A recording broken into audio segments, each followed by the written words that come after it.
5. This court is now in session. Honorable David J. Buter presiding. You may be seated, all that can.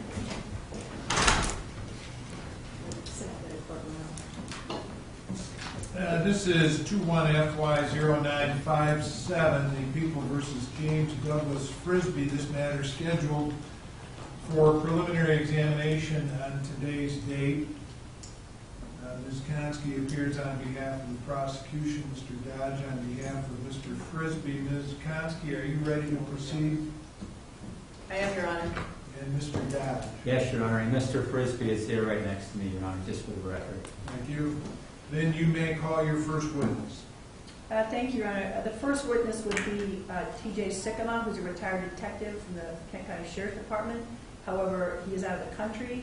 As a result, the parties have stipulated for purposes of the preliminary examination only that if he testified, the relevant testimony would be that on February 23rd of 2000, Deputy Sikkema and Detective Chet Bush, who was deceased, went to a Frisbie Sign Company at 66th Street in McCords and met with Kyle Fate and James Frisbie.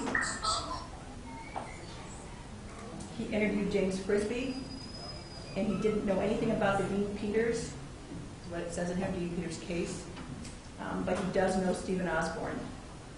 Kyle Fate was also interviewed. That's the extent of the stipulation, I believe, for purposes of today's testimony. Is that right, Mr. Dodge? That's verbatim right from the report that I have, Your Honor. I believe that what it claims my client said is accurate, so I have no problem with it. We don't want to delay things to have former Detective T.J. Sikkema come back from a distant place to testify to something where there's no issue. All right, thank you. With that stipulation, then you may call your next witness. Thank you, Your Honor. The people call Jeff McCallery. And sir, you may step forward to the chair by the microphone to my right, please.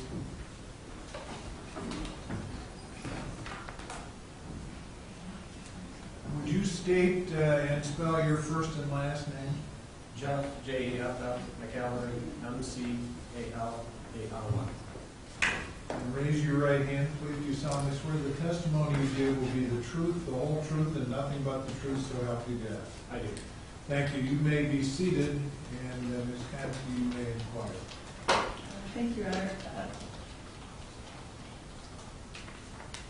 Did you already state your name for the record? Yes. And are you still working? I am. And what type of work do you do now? I manage security for a local company. And prior to that, are you retired from the Kent County Sheriff's Department? Yes. And what did you do while you were there? I was on the law enforcement side, so I started out as a patrol deputy and retired as a lieutenant. During that time, I had various assignments on road patrol and the detective bureau for the most part. And when did you start at the Sheriff's Department, and when did you retire? I started in 1994 and retired in August of 2017. And while you were there, how long were you in the detective unit? I was in and out of the detective unit. I was in there 3 times, and it was probably a cumulative of maybe 8 or 9 years. And I know it's different in every department, but in the Kent County Sheriff's Department, when you worked there, was there at the very least encouragement, or was there a requirement that you rotate through different units after the detective unit? I think you go back to the street normally, don't you? Normally, you would go back to patrol.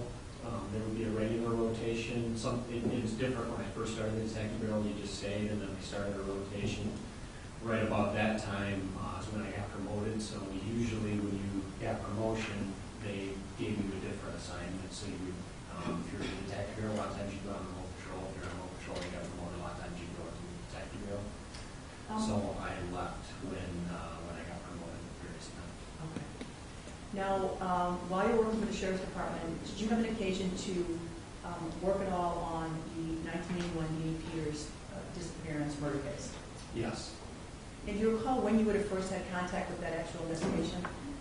It would have been around the year 2000 when I was in the detective bureau as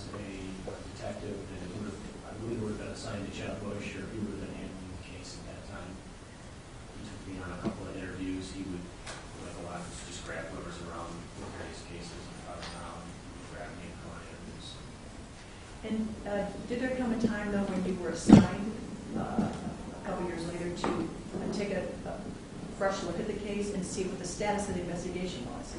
It was assigned to me, if I recall right, I inherited that case when Chad Bush left the detective bureau, along with various other open old cold cases. I wasn't assigned to take a fresh look at a cold case team. It was just assigned to me along with a lot of other open investigations. And when do you recall that was when it was assigned to you the first time? Around 2001, probably. Okay. During the course of that investigation, did you have an occasion, I believe it would have been on February 11th of 2002, to take a statement from James Frisbie? Yes. And how did that come about, do you recall? He contacted me or reached my information somehow. Somehow he must have came to light. It was a phone call that I had with him that he said he had information on the case. And in fairness, you were contacted just recently about being subpoenaed for this case, correct? Yes. This perjury case, not the murder case. Correct. And since that time, have you had an opportunity to review the report that you generated as a result of that interview in 2002 with the defendant? Yes. Fair to say it's not verbatim what was said? Correct. And to your knowledge, this was not recorded, is that correct? To my knowledge, it was not recorded. I would be surprised if it wasn't in general interviews back then. And fair to say, most of the people in your department, I don't think, recorded statements from witnesses back in 2002. No, it wasn't standard practice back then, like it typically is. So you received a call in February of 2002 from James Frisbie, and did you ask him to come to the police department? Did you ask him to meet you somewhere? He was insistent that I meet him. He wanted to have lunch or breakfast or something like that. He wanted to meet me at a restaurant to have a meal, and he was insistent that I come out and meet him and have a meal with him to get the information. But was it clear to you that he indicated that he had information on the Deanie Peters case? Yes, that's what we thought. He wouldn't tell me what it was about unless I came out to meet him. Is that your routine practice, to go have meals with potential witnesses, or what would you normally schedule? Normally, you would schedule them to come in, or if you had to, you'd meet them in their place of work or at their home or something like that. You would arrange a more structured interview. So after the phone call, you did agree to go ahead and meet him at a restaurant? Yes. Do you remember where that was? It was somewhere in Lowell.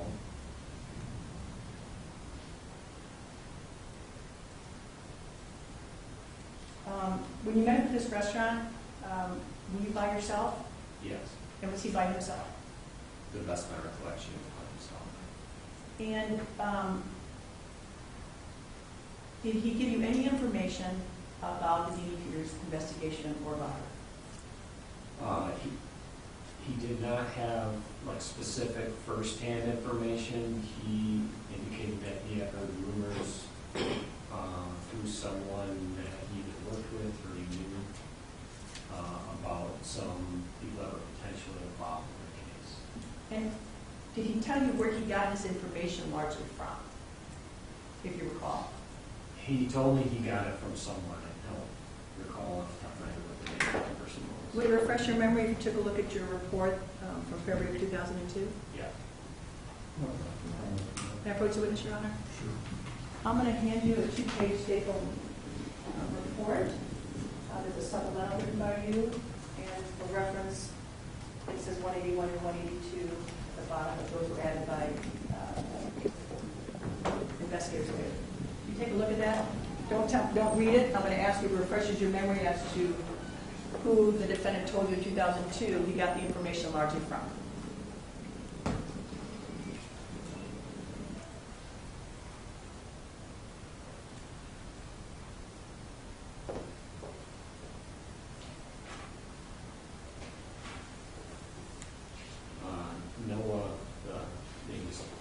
Does it refresh your memory? Yes, it does. I'm sorry. Okay. That's how we have to do this, by the court rules. All right, and so who did he tell you back in 2002 was one of his sources for the information he gave you about the Deanie Peters case? Noah Weeks. And he provided you the phone number, correct? Correct. And what information did he share with you then about who might be involved in the Deanie Peters case? It was someone he knew as Joe, and that this Joe and Dean Merklinger were involved in it. And Dean Merklinger's name had come up a lot of times, so that wasn't unfamiliar to me. I remember that name. Did he- I'm sorry, did he give you a scenario as to what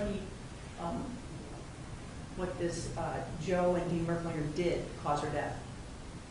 Yeah, it was that she was run over and that they had disposed of her body, buried her. And did Mr. Frisbie tell you that he heard that they were high at the time? Yes.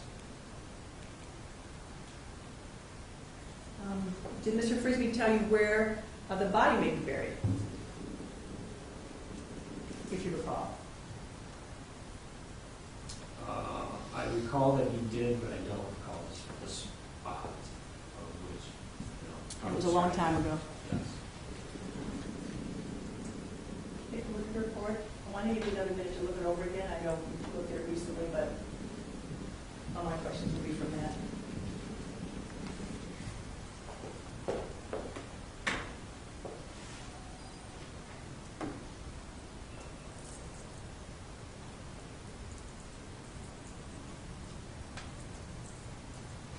Judge, is it all right if I stand a question at the table and not at the podium? I didn't ask. I'm sorry. Thank you. Is that refresh your memory? Yes. Okay. And so, where did Mr. Frisbie say you should look for the body possibly? At this Joe's house out on West River Drive, somewhere out the wall, I think it was West River Drive. And at the time of this 2002 statement he made, he didn't give you a last name for this Joe, did he? No.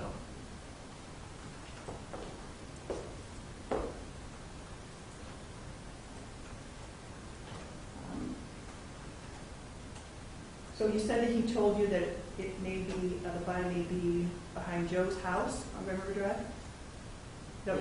Yes. And he specifically told you, like, which corner it would be on, what the cross street is, and all that, didn't he? I know he gave me directions or gave me more specific information on where it was. I don't remember specifically what he said, but I know I asked him to try to narrow it down, or through the interaction, he told me where I could start looking. So your report says that Frisbie states Weeks described the house as being the house on the southwest corner where Johnson Street crosses the River Lowell.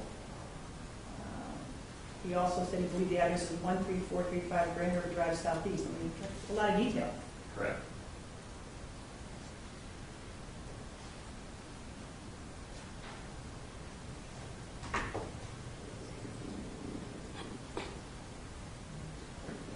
Do you recall whether or not Mr. Frisbie told you in 2002 what her grave was like, or how she was situated in her grave? I believe he gave, again, I don't remember specifics, but I believe he did give me some information about, very specific information about like how she was placed or something like that. And let me ask you this. When you put together this report about the 2002 interview with Mr. Frisbie, did you either dictate or type this report pretty close in time to when you actually took the statement? Yes. Would that be your practice back then? Yes.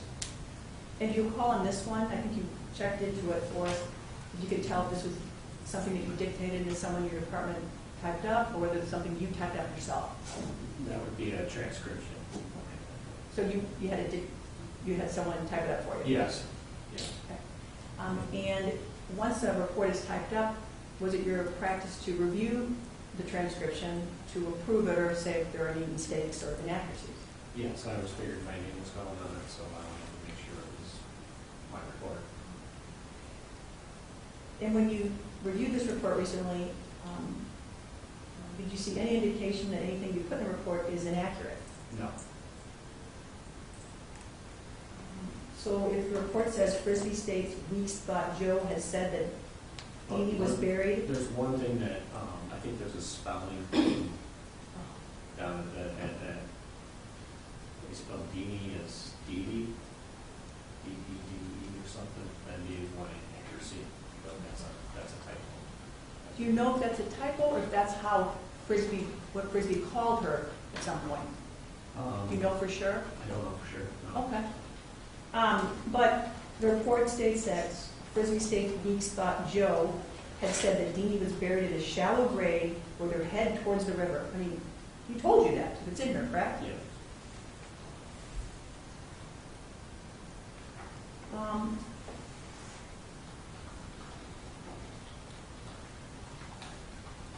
At the time that you took this statement from 1302, had you already reviewed the file generally that had been generated prior to your involvement? If you know. Yes, but the file was very chaotic and very messy, not like you would picture a typical homicide or missing child file in today's era. So it wasn't really chronological with statements and things like that. But yeah, I had reviewed as much as I could.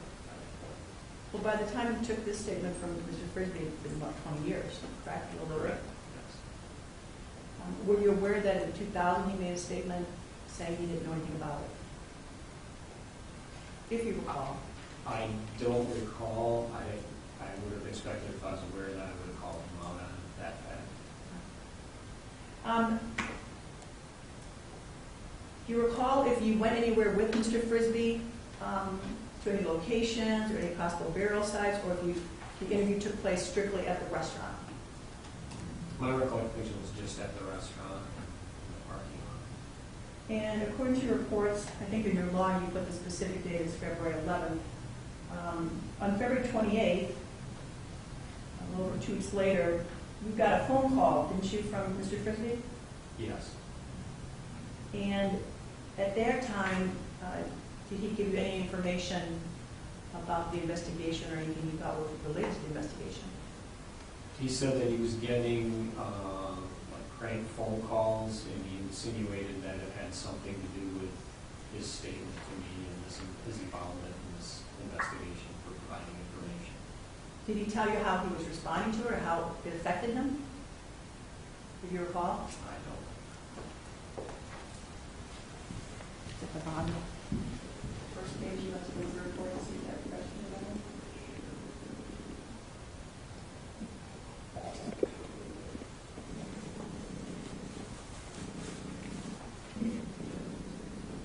And once you finish reading that section on the next page, I know it's a short section on the phone call.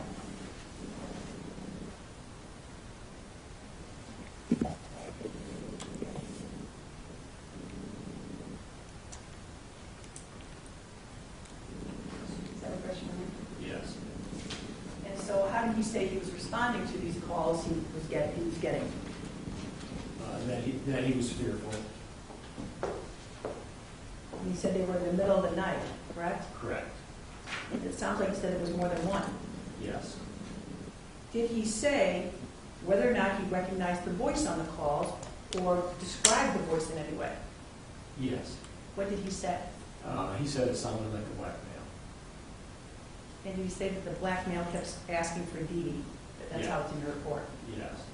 Kept asking for Deanie or Deanie, depending on what the correct spelling My is. recollection is like this person was calling his number and asking for Deanie or Dee, that was the person that was missing, so. During the course of the investigation that you reviewed and that you were involved in, is there any mention of anywhere, any African American that's even close to connected with this case? No.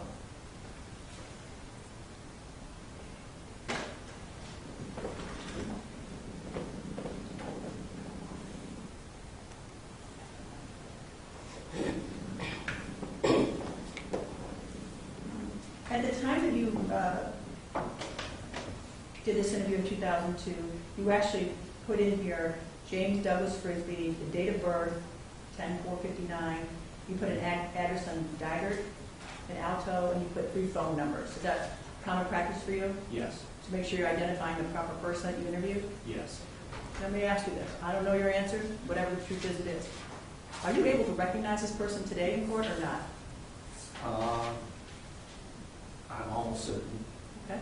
And you see the person in court today that you believe to be James Frisbie, who you interviewed in 02? Yes, he's sitting there next to Mr. Dodge. To the right. Could you point to where he's sitting? Would the record reflect his identified the defendant? Did you have any contact at all with the defendant prior to this 2002 interview? If you know? I'm not certain. Did you have any contact either before or after, some other contact? Yes. And what was the context of it, just briefly? I can remember going to his business and talking to him about some civil matters, some business type disagreements that he had. I don't remember specifics, but I can remember going to his business a lot. In your capacity as a police officer? Correct. So complaints that he had that you characterize as civil in nature? Correct. Or yes. disagreements? Yeah. More than one occasion? Pretty common in law enforcement where people have a property dispute or a money dispute or something, one party or the other will call. And do you recall if you went to his sign shop on more than one occasion for those type of matters? I believe it was more than one occasion. But you don't have any type of personal relationship or business relationship with the defendant, is that correct? No, I don't.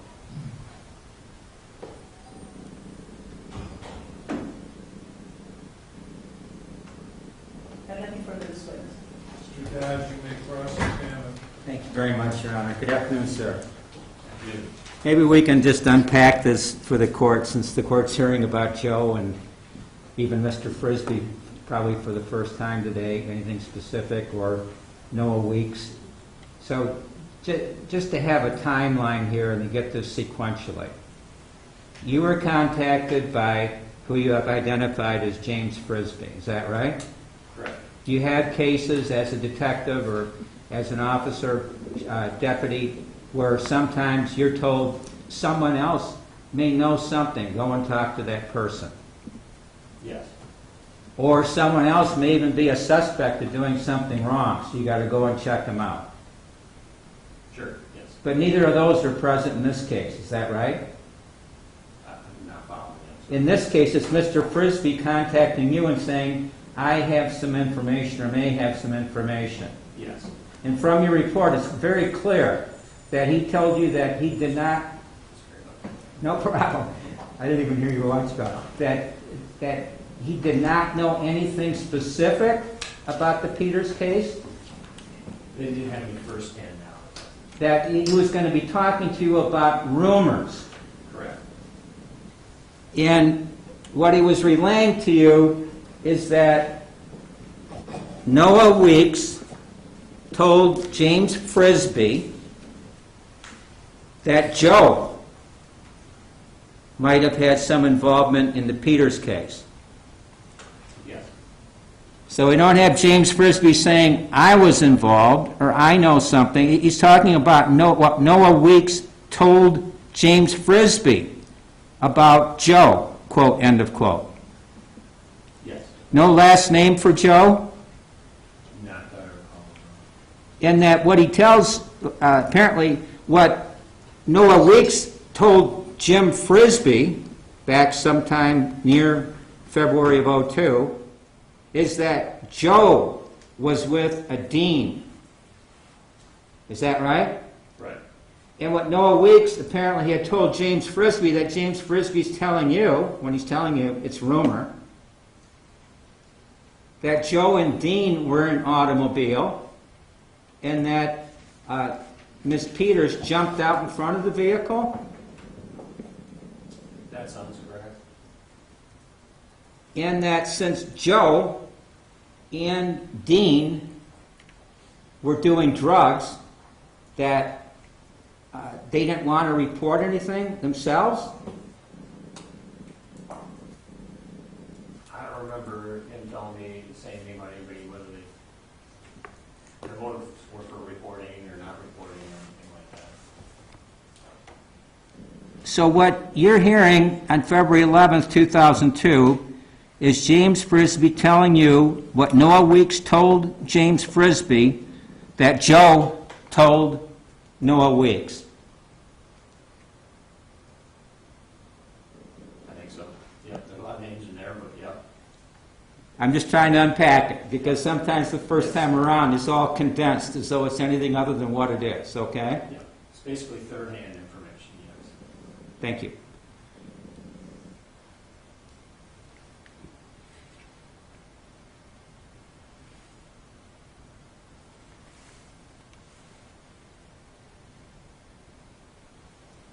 Could I just show you a report, just on the question I'm going to ask you now, so you know exactly how it was written up back then? If I could approach just a moment, Your Honor. Sure.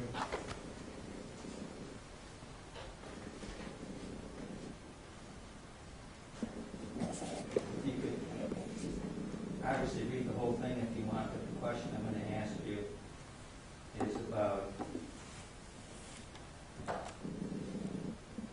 if that refreshes your recollection. When I ask you about this question, your response is what it was? Does that help? Yes. Okay.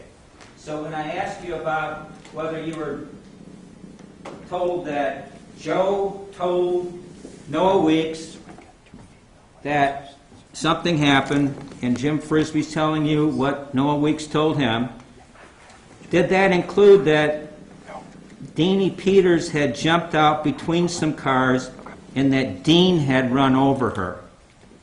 Yes.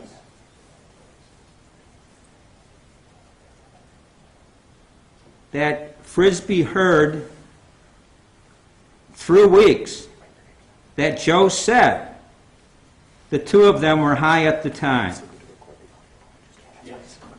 and that Joe then told Weeks, who then told Jim Frisbie, who's telling you on February 11th, 2002, that Joe and Dean buried Deanie Peters? Yes. I think that's all I have, Your Honor. Can I ask you anything else? Further, Judge. Thank you, sir. You may step down.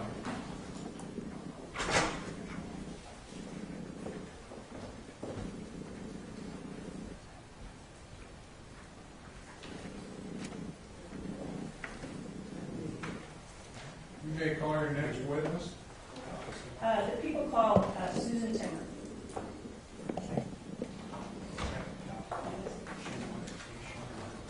Oh, okay, you already cleared it? Okay. This is one of the witnesses I talked to you guys about. Got it. Judge, just so the record's clear, we have some witnesses that don't want to be into me, so media's agreed. That's understood by each counsel, I take it, certainly by Mr. Hellman, Mr. Dodd. No, Yeah, just not going to show the face. Right, I understand. Okay, No thank you. problem.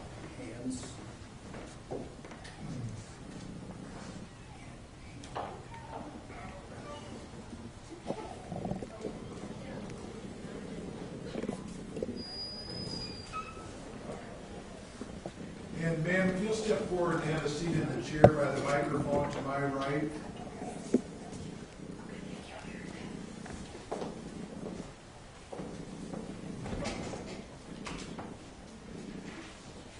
And state your full name, please.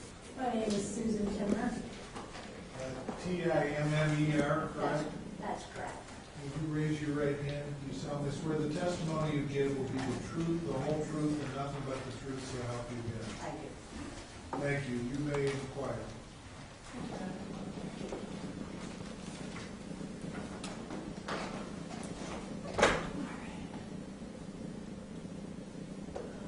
You said your name for the record. Let me start with this. Did you know Deanie Peters? Yes. And how did you know her? I was friends with her in middle school. And were you at school the day that she disappeared, if you know? It would have been... I was at high school. She was middle school. I was going to be year older. And where were you in high school at? Forest Hill Central. And they're situated, if not, someone's not familiar, just right side by side in the same parking area, correct? The middle school was here and the high school was up here, but there was a road together, connected.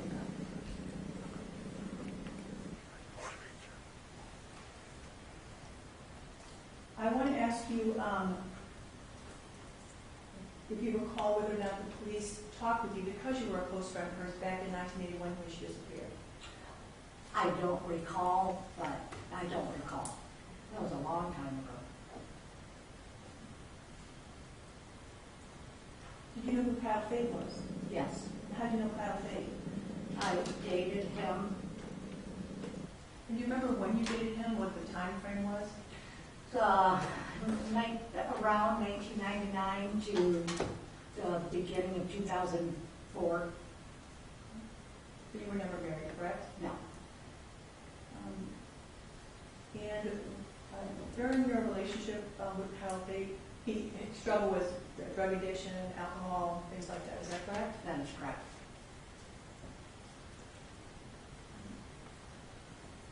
He died in November 2008. Is that accurate? That is accurate. And do you know when you found out he had passed?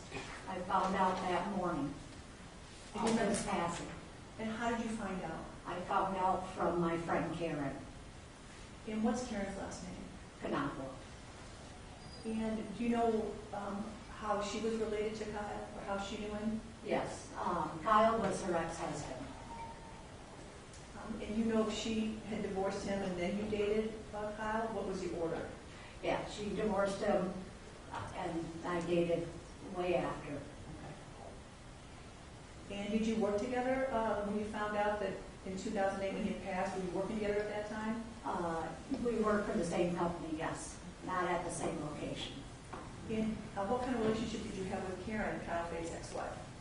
I had a great relationship with her after I broke up with Kyle.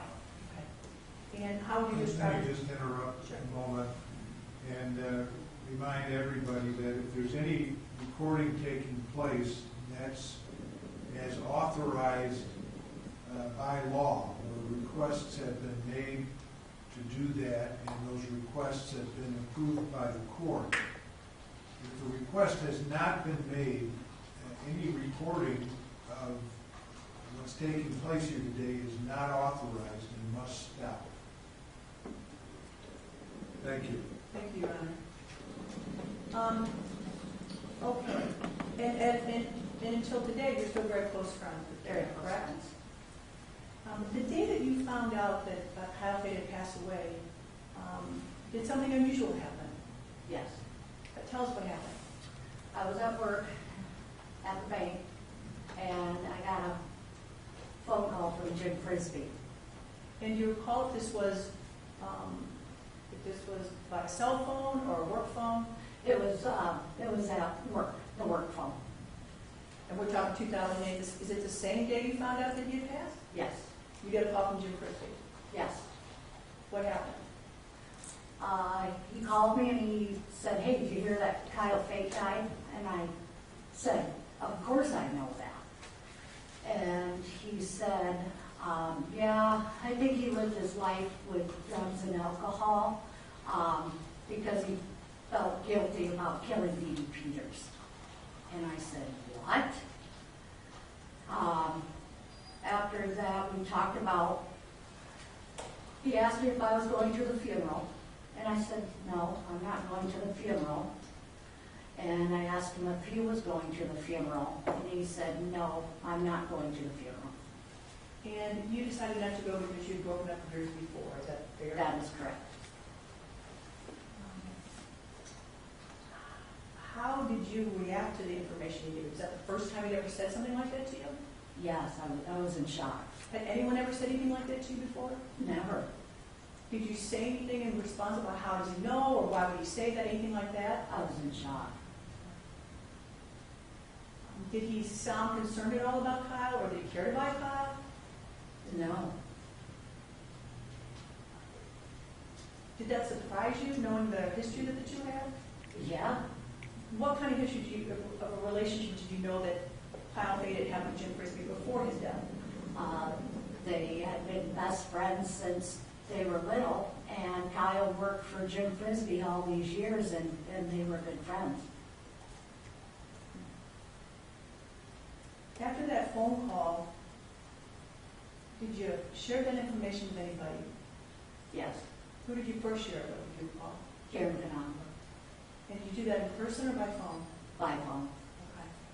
I know you're searching with your eyes. Are you sure about that or not? No, I know it was by phone. Okay. Did you think it might be hurtful to tell her someone was saying that about Kyle? Oh, yes, absolutely. Tell us why you shared it with Karen. I shared it because Kyle was her ex-husband, and that I didn't even know that Kyle or Jim even knew Deanie Peters. I had no idea. Do you know whether or not Jim Frisbie knew that you had been friends with Deanie Peters back in high school when he made that statement to you? Do you know whether he knew that? I don't know. So you shared the information that Jim Frisbie had told you about Kyle with Karen that same day? Yes.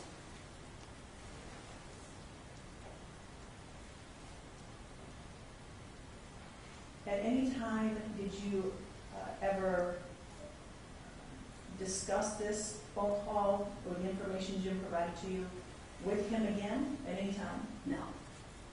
Did you ever confront him or question him in any way after that phone call about the information he gave you? No. Tell me why not.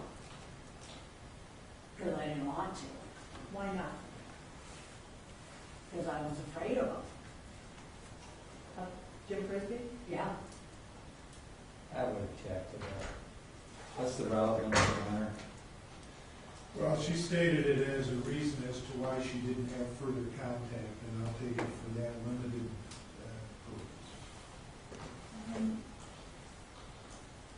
Did you make any attempts to contact the police about the information that you got from Jim Frisbie that day? I did, but it wasn't that day. When did you reach out?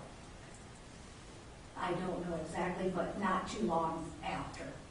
I tried to call Silent Observer. And did you leave a tip? I did. Did you leave, a lot of times when those are sound observer, many times they're confidential, generally speaking anyway, but a lot of times people don't leave their names. Do you remember if you left your name and contact information? Yes. Did you want them to reach back out to you and talk with you? Yes. Did they ever do that? No.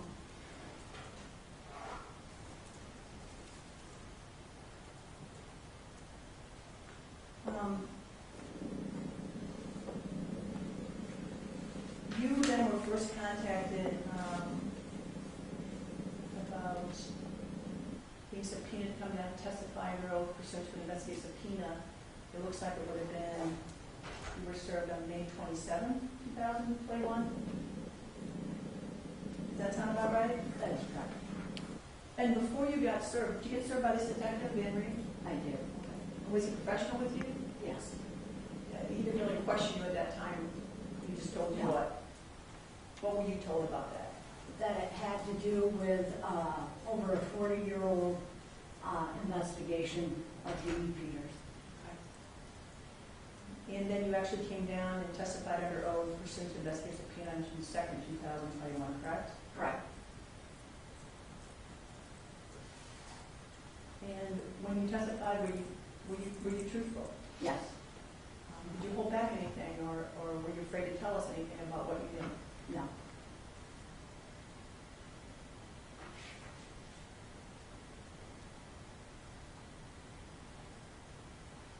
Would you recognize the person that made that phone call to you in 2008 about Kyle Fate and Deanie Peters? Would you recognize him if you saw him today? Yes. Do you see him in the courtroom? Yes. Describe for the judge where he's sitting today, what he's wearing today. Yeah, he is wearing a suit, and he's on the left over there next to his attorney. The record reflects you've identified the defendant, Your Honor. Yes, ma'am. Did you, in the course of knowing Kyle, did you also know Stephen Osborne? No. Osborne, no? And did you know Todd Parks? No. Roger Ulrich? No. When you dated Kyle, who did you consider his best friend or his close friend or friends? Jim Frisbie.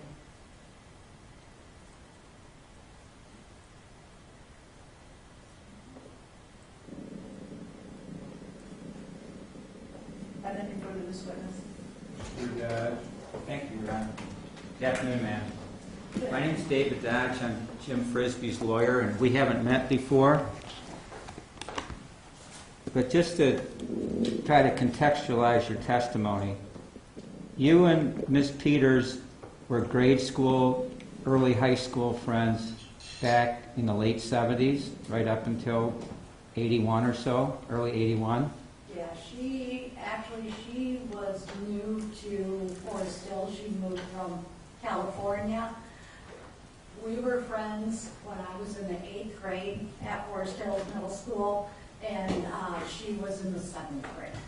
But the next year, when you went to the big kids' school, to the 9th grade, she was still in the 8th grade, or in a younger setting. Is that right? That is correct. So you didn't see Miss Peters on February 5, 1981, or No, that was kind of after the time that you might have been close to the year or so before that.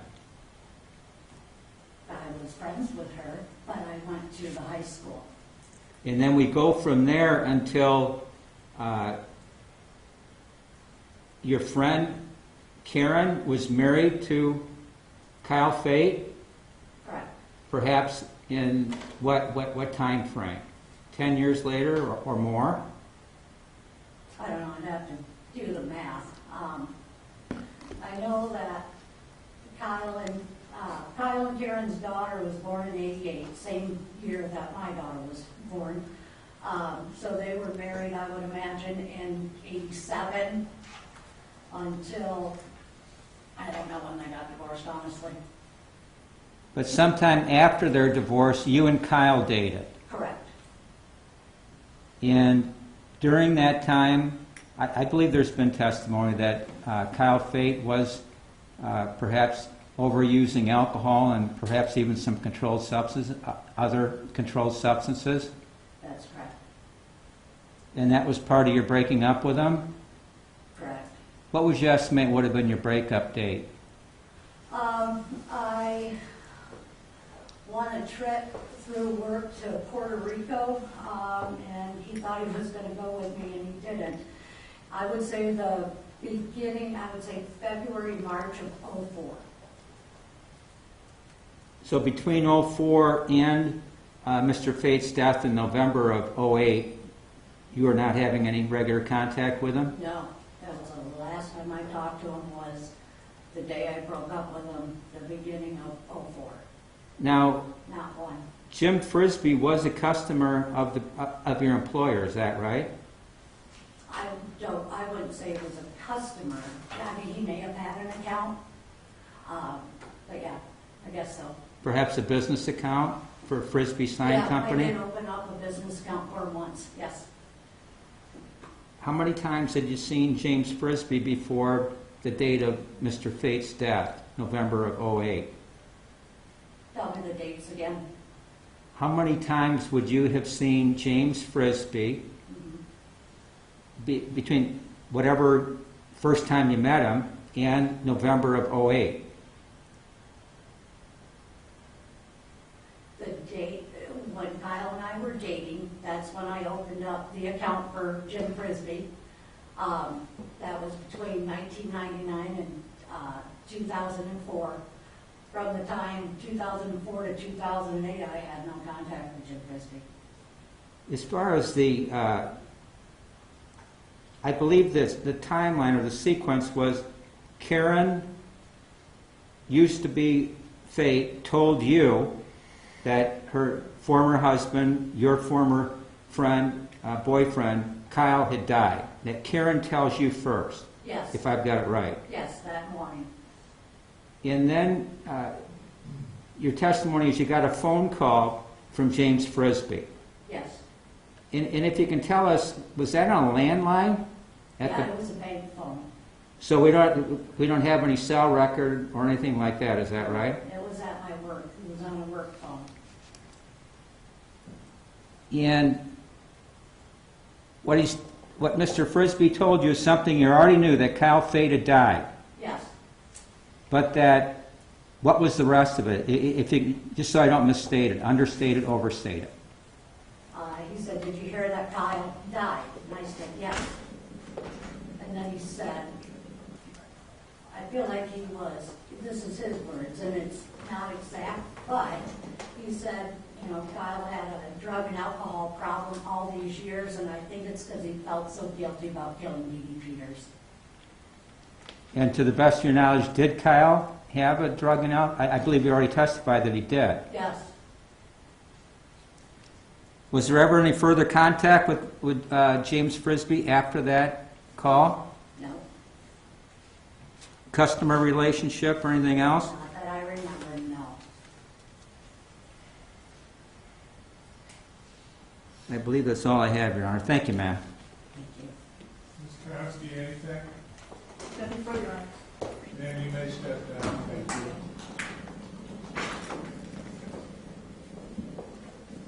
You may call your next witness. Thank you, Your Honor.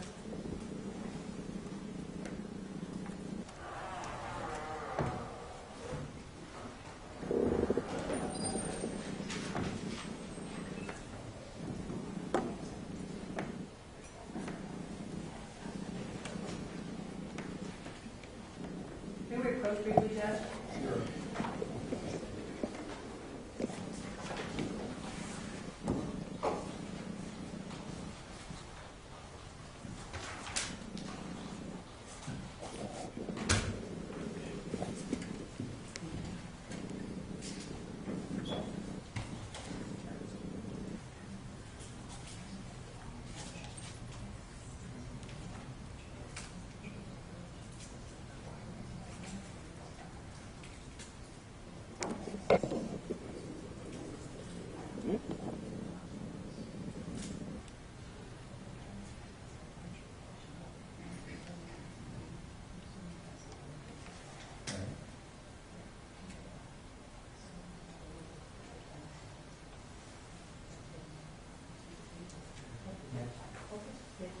All right. Thanks.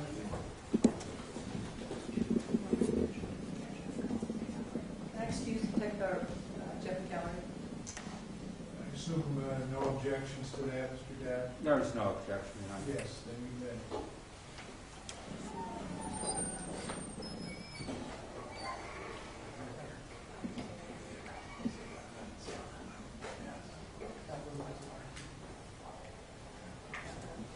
Did people call Karen Knoblauch?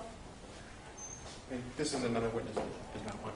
Thank you, I appreciate the cooperating on the witnesses' images.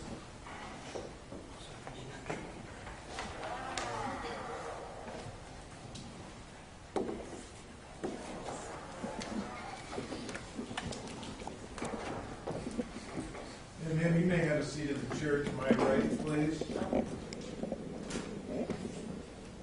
Would you state your full name, please, and spell your first and last name? Karen Joyce Knoblauch, it's Karen Karen, Joyce Joyce, Knoblauch Knoblauch. All right, thank you. Would you raise your right hand? Do you solemnly swear the testimony you give will be the truth, the whole truth, and nothing but the truth, so help you God? I do. Thank you. You may inquire. Good afternoon. Are you from the Grand Rapids area? Keller, Okay. And where did you go to high school? Keller, You did? Okay. Did you know Kyle Fate? yes. How did you know him? He was my boyfriend in high school, later my husband. Do you remember the dates that you first started dating him? Roughly, yes, it would have been the fall of my junior year in high school, which would have been 1982. So approximately a year after Deanie Peters disappeared, she disappeared February of '81, I believe. You never knew her, never? No, never. At some point, did you learn that Kyle had dated her I did, yes. at or about the time she disappeared? I can't speak to that, but I knew that he did date her, yes. And how did you learn that? I was in his bedroom, and we were going through some pictures that he had. He had a lot of pictures, and a lot of them had girls, and it had created a problem in our relationship. So we were going through some pictures to get rid of some pictures, and there was a box of some kind. I want to say a shoe box or something like that with a lot of pictures, and we were going through the pictures to discard a lot of those, and I found her picture in that box. And was it a small, like a Polaroid, or a small, like, student picture you give your friends, the little ones they give you at school? No, it was a school picture, but it was a large picture. I want to say like a 5x7 even. It was it was not a wallet one that got all yeah. exchange. It was bigger than that, yes. And did you recognize the picture? Instantly, yes. It was the same picture that was on the news. The same picture on news of who? Of Deanie Peters, yes. So you had seen her picture in the news Yes, before? I instantly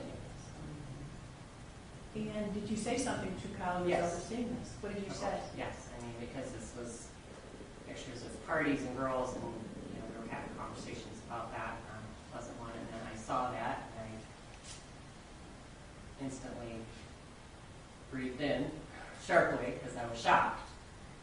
And I said to him, that's that girl, and I turned to look at him, he was sitting over here. To your left? Yes. And he said, I just looked at him like, why do you have this? I didn't say that, but I mean, my eyes I'm sure did. And he said, I would have yes. to object to this as being hearsay, then. I'll ask another question, Judge. You did ask him, though, what is this all about and why you have No, it? I just said, that's that girl, and I just looked at him. Did you see anything else on the picture that caused you concern? On the back of the picture? He said to me when I object to I this. looked at him, I object to this, Your Honor, hearsay. You can't say what he said. You can only tell us, did you see anything else on the back of the picture? yes, What did you see on the back of that picture? a very detailed love letter to him. It filled the entire back of the picture, lots of words. And was it signed? Yes, By who? Dean.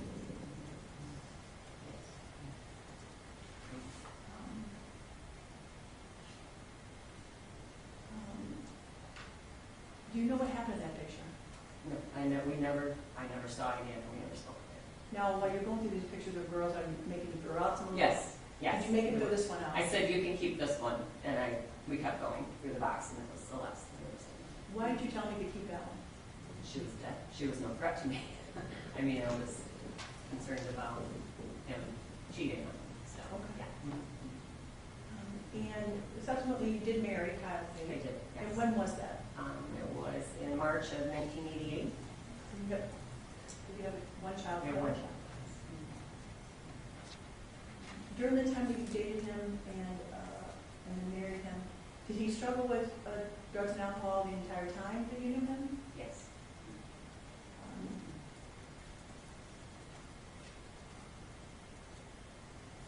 Was that part of the reason for your eventual divorce? Yes.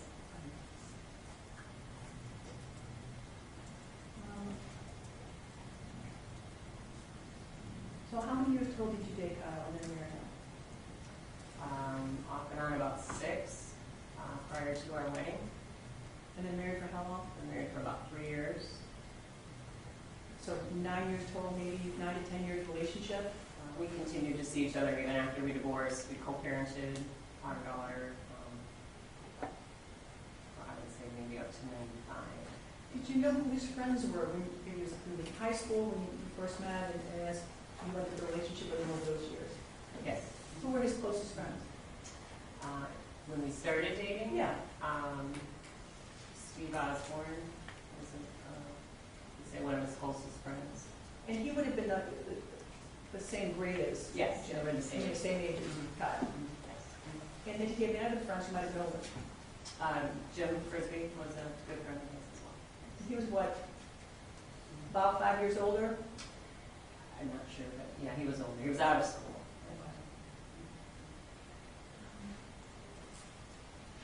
Did you know that Kyle had worked at the sign shop for Jim for several years? Yes. Was that an on and off employment there, or do you know? I would say so, yes. I think that was later that he worked for Jim because Kyle's dad had a business where he was employed. And back then, it's fair to say Kyle had, his family did well, so he had a lot of resources, money, things like that growing up. I want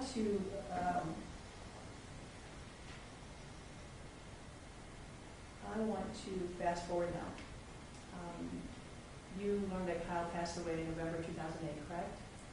Do you know the exact date? Okay. And how did you first find out? My dad called me. And do you know where he was living at that time he passed? Clearwater, Florida. Was she also living there, is that She correct? was living with him. And at that time, were you also friends with Susan Timmer? Yes. And her birth name was Marsh, right? Susan Marsh, or do you know? Yes. And were you friends in high school? Yeah, we worked together, friends through work. And did she contact you the day or so you found out that Kyle had passed with some troubling information? She did. What happened? I don't remember if she called me or I called her. I don't remember the day it was, but she did tell me that Jim had called her at work and told her that Kyle killed Deanie Peters. I would object to that as being hearsay, Your Honor. Judge, we Your had, response? yes, Your Honor, we had a brief sidebar prior to this witness, and I notified the court and the defense that I intended to call this witness and elicit this particular testimony about the statement by Susan Timmer pursuant to Rule 801D1, prior consistent statement, and it says specifically under B that the prior consistent statement can come in with the declarant's testimony. It's offered to rebut an express or implied charge against the declarant, who would be Susan Timmer, of recent fabrication or improper influence or motive. Judge, I think that it's pretty clear from the defense's questioning that Mr. Dunn is very good and subtle. He did say things cross-examination of Sue Timmer, like, so there's no record of this phone call. He also said, emphasized many times that she hasn't had any contact with Jim Frisbie since the 08 call, and prior to that, no contact between 04 and 08. I think this is to discredit the testimony of Susan Timmer and show that it's unlikely that he would have contacted her. So I think for those reasons, it does fit within the exception for the purposes of showing the prior consistent statement to this witness, because at the time she showed with this witness, she had no motive to lie to anyone. Mr. Dunn? It would depend on why it's being admitted. If it's being admitted to try to show it's true, that's a different issue than what the prosecutor's claiming. So the objection is whether or not it's true that Jim Frisbie called Susan Timmers after Susan Timmers found out from this witness that Kyle Fade had died. It's being admitted to try to put ring a bell of truth on Ms. Timmer's testimony, and I don't think the rule cited by the prosecutor would allow that as an exception to the hearsay rule. Well, isn't that exactly what the exception was designed to do, to essentially bolster testimony of a witness whose statement has been discredited either expressly or implicitly? Isn't that what the rule is there for? But the underlying issue, Your Honor, is whether or not Jim Frisbie ever made a call to Susan Timmer. Yes, I understand that. But I think in this case, the testimony at issue here is whether there was in fact this conversation that the previous witness, Susan Timmer, Your Honor. Susan Timmer, testified to. I think that's the testimony that's at issue here, that she says she received a phone call, and I think this is designed to get at the implicit discrediting of that testimony. we're at a preliminary examination level. I understand the rules of evidence apply, and I think under the 801D list of statements that are not hearsay, this fits. So I will deny the objection, and you may continue. Thank you, Your Honor. Did you ever confront Jim Frisbie about the statement you made on that phone call with Susan? No, Tell me why not. I didn't believe it when I heard it in the beginning. Did you try to investigate it in some way to see if you could find some other way, whether or not there was any credibility to it? I did. What did you do? We had a memorial service for Kyle, I believe it was in December of that same year, after he passed. And there was a person at the service, Steve Osborne, which again was a very good friend of his. I hear a hearsay objection coming, Your Honor, unless the prosecutor has some exception. I'm just waiting to see where this is going, Judge. I mean, Someone that he knew years ago that I know, you know, again, this is back when we were in high school. And so I talked to Steve about maybe trying to get some answers. Yes, we began correspondence. and you didn't ask him in the memorial service directly about this information from Jim Frisbie. You did some correspondence by email, correct, later? And have you turned those emails over to I did. the detective? Yeah, after all these years, you still have them on? I did. Do you have the same computer you had back then? Same email Same account, email same account. Yahoo account, yes. Right. So you see Steve Osborne at the memorial service. Did you see Jim Frisbie, you know, Kyle's good friend at the memorial service? No, he was not. Did that seem unusual to you? He did, yes.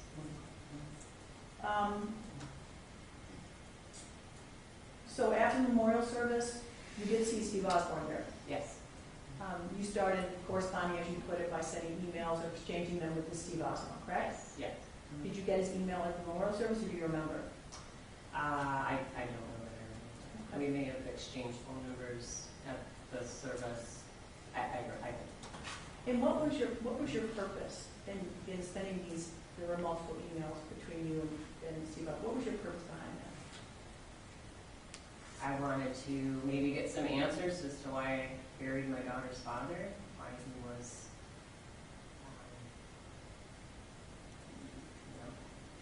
killed himself basically from drugs and alcohol when he had such a full life. You know, I was just trying to get some answers. Did you directly ask Steve Osborne or inquire about whether he knew anything about what Jim Frisbie had said on the phone about killing Deanie Peters? I would have to see the email. I don't know that I directly asked him, but it was implied, I would say. Did you ever get any kind of response? Well, same with it was. Did you get any kind of response to that inquiry? I object to this, Your Honor. It's just plain hearsay. If she's gonna, if the prosecutors are offering us to say what somebody else wrote or said. Well, I think the question at this point is, did you ever get a response? Right. Just limited at that, to that, not what, if any, response there was, but did you get one? He said. So you can't say what he said. Oh, okay. The question is, did he respond to it in any way? Okay.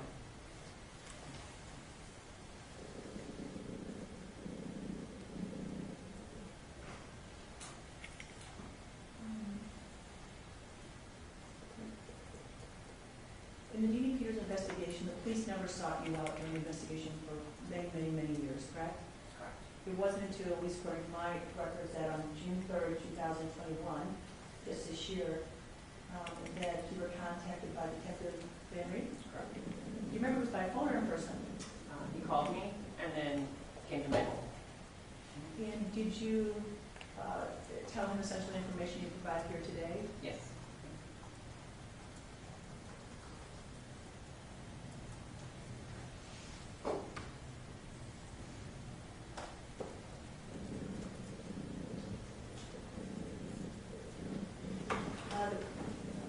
The person you know to be Jim Frisbie that was a good friend of Kyle's, do you see him in court today? Yes.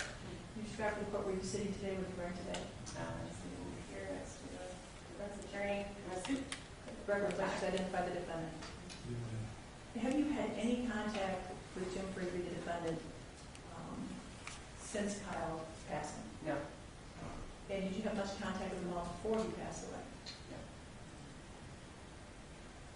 Was most or all your contact with him limited to when you were still with Kyle? Yes.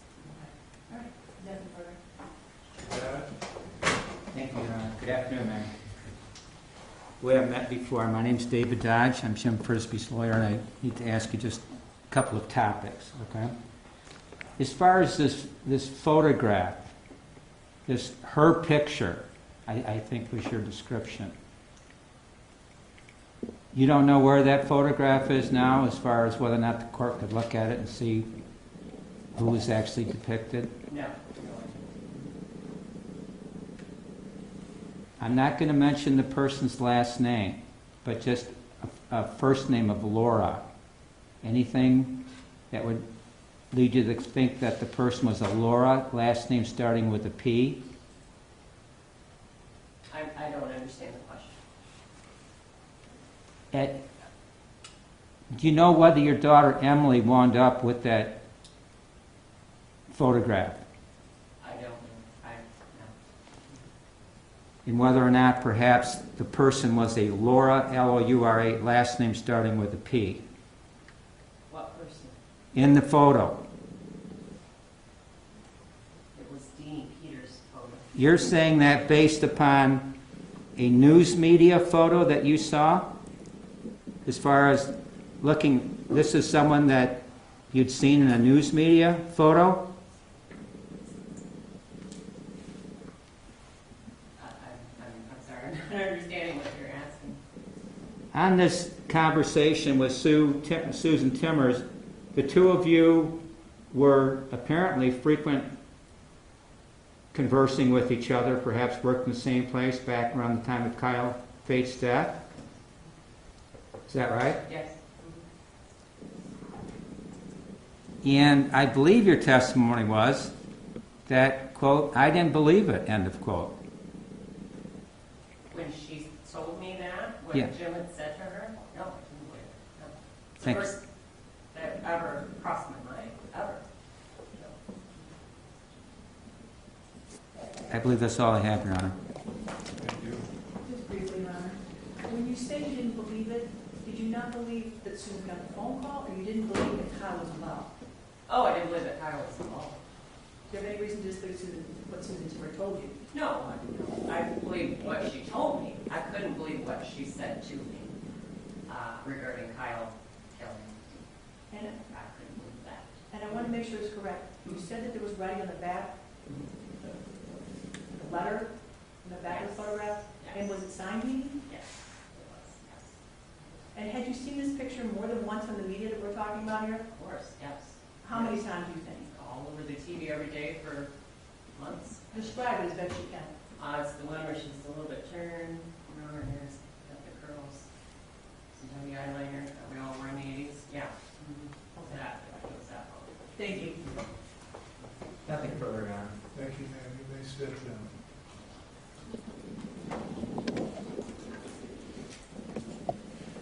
You may call your next witness. People call Todd Parks.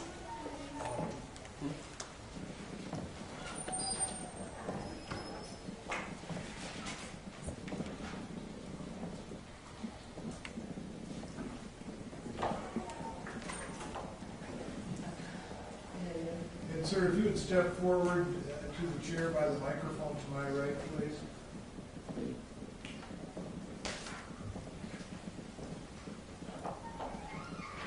Would you state and spell your full name? Todd Lawrence Barnes, B-A-R-S. And you solemnly swear the testimony you give will be the truth, the whole truth, and nothing but the truth, so help you God. You may be seated and you may inquire.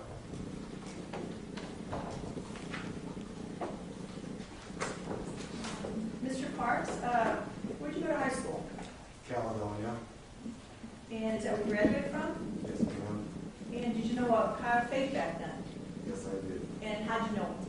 I grew up with him since kindergarten. Were you friends?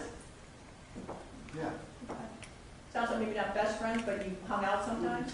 very good friends. And how about Steve Osborne? Do you know him? Yes, I do. And was he in the same grade as you, or you know? In elementary school, he didn't continue on with high school education after that. All right. Did you know who Jim Frisbie was? Yes. And was he the same age as you and Steve and Kyle? No. How much older, do you know? I'm assuming 5, 6 years older. And how did you know him, or first meet him? Just from the Caledonia area. And are you still working right now at this time, or are you retired, or Retired. what type of work did you normally do? Worked at a steel service center. And did you ever work for Mr. Frisbie at a sign shop? No, I did Did you not. ever work with him on any projects or anything? No, I have not.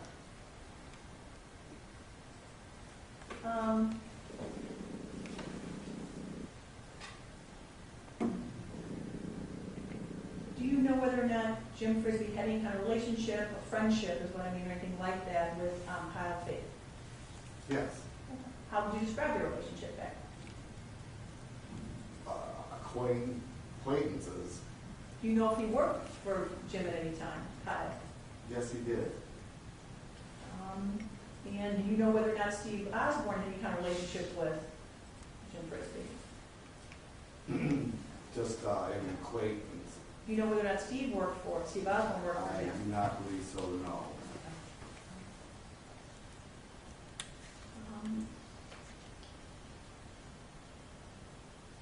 In 2008, with November, Kyle Faith passed away. You became aware of that, correct? Correct. And how did you find out, if you recall? Through word of mouth.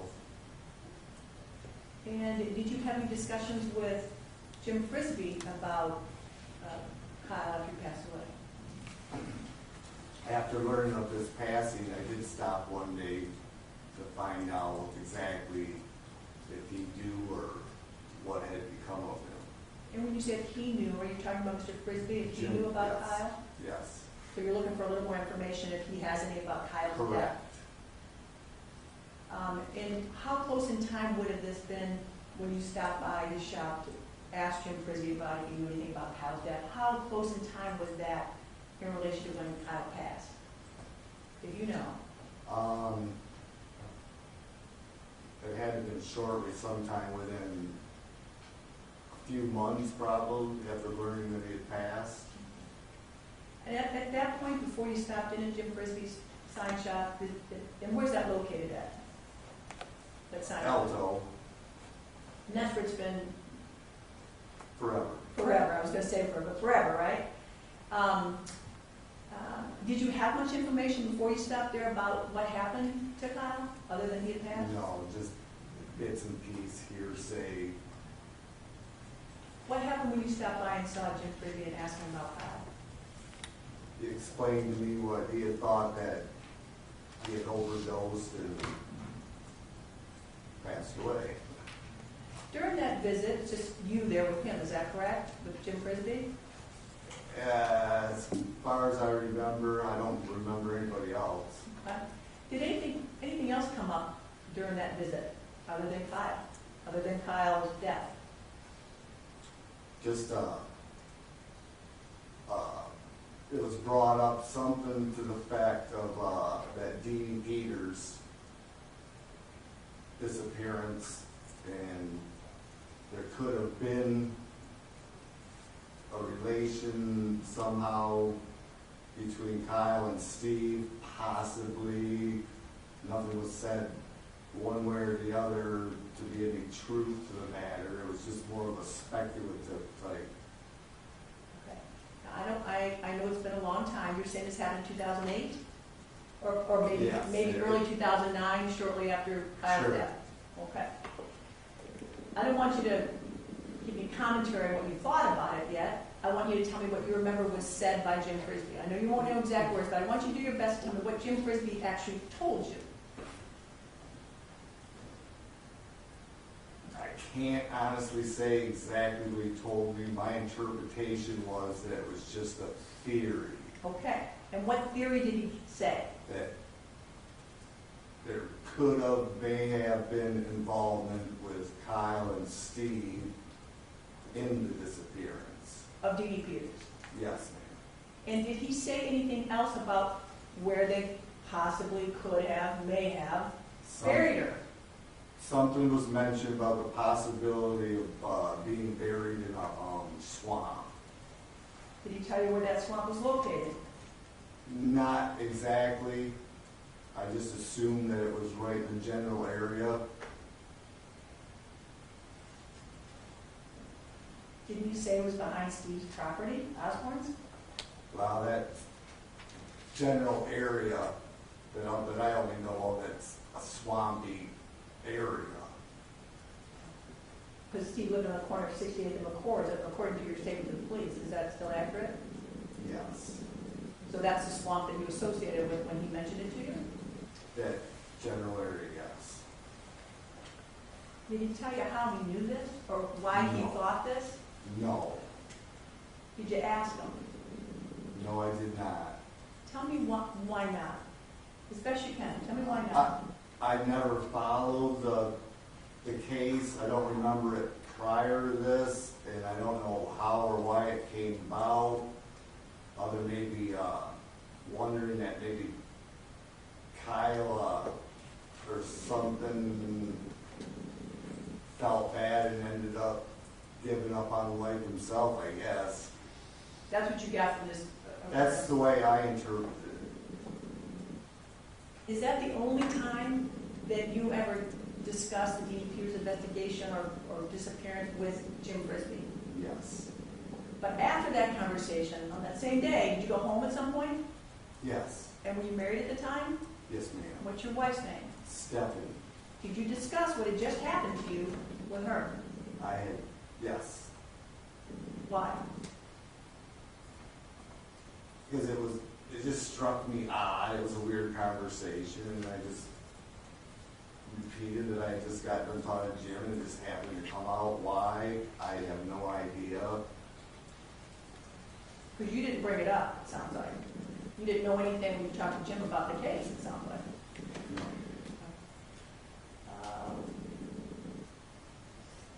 Were you concerned at all that there's something you should tell the police?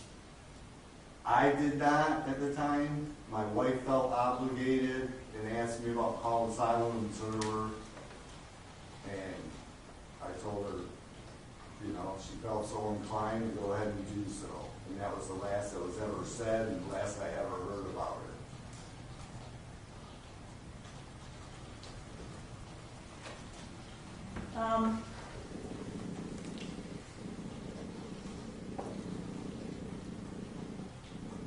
The first time the police came to you, I think the only time the police came to you in the Deanie Peters investigation would have been this year, correct?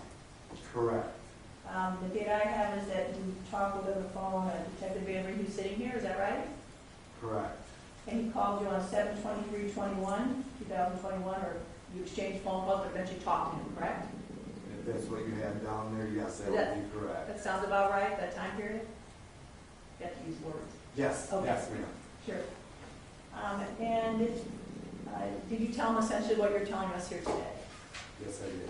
Is that the extent of your knowledge, as far as you know, regarding the Deanie Peters case or anyone who may or may not be involved in this? That's the full extent of anything that I know.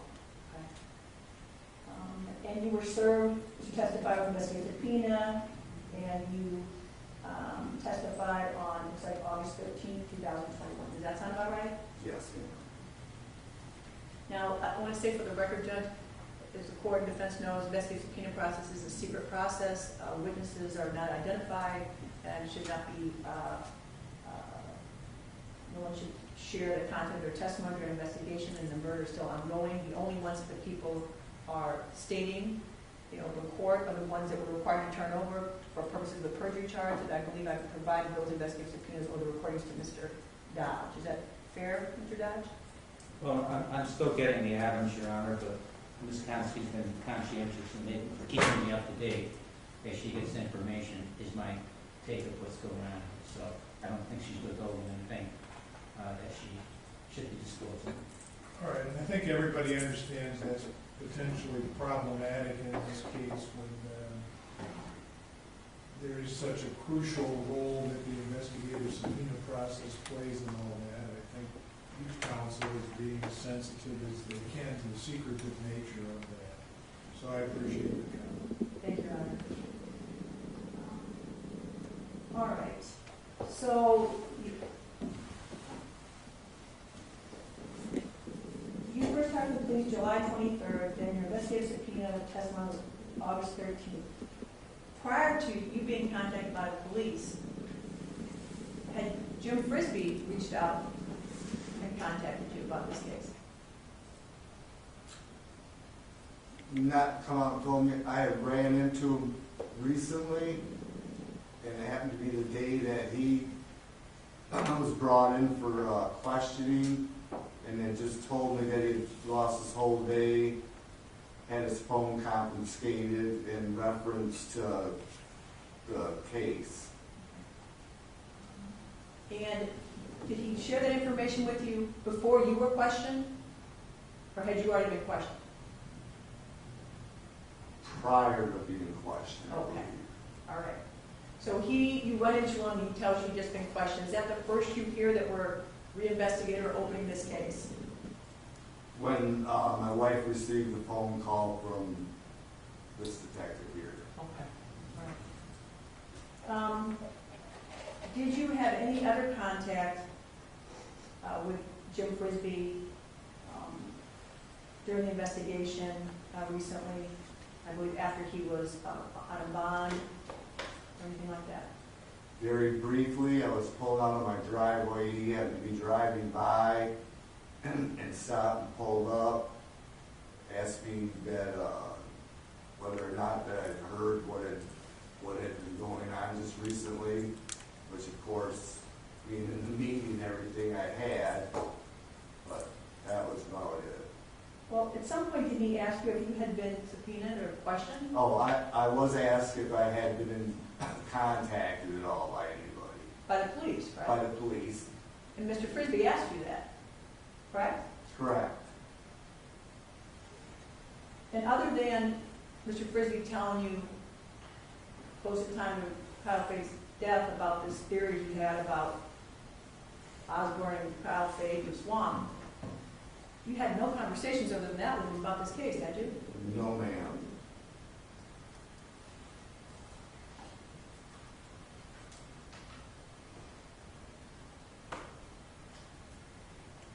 And to your knowledge, did your wife contact Sound Observer back years ago when you told us information? Correct.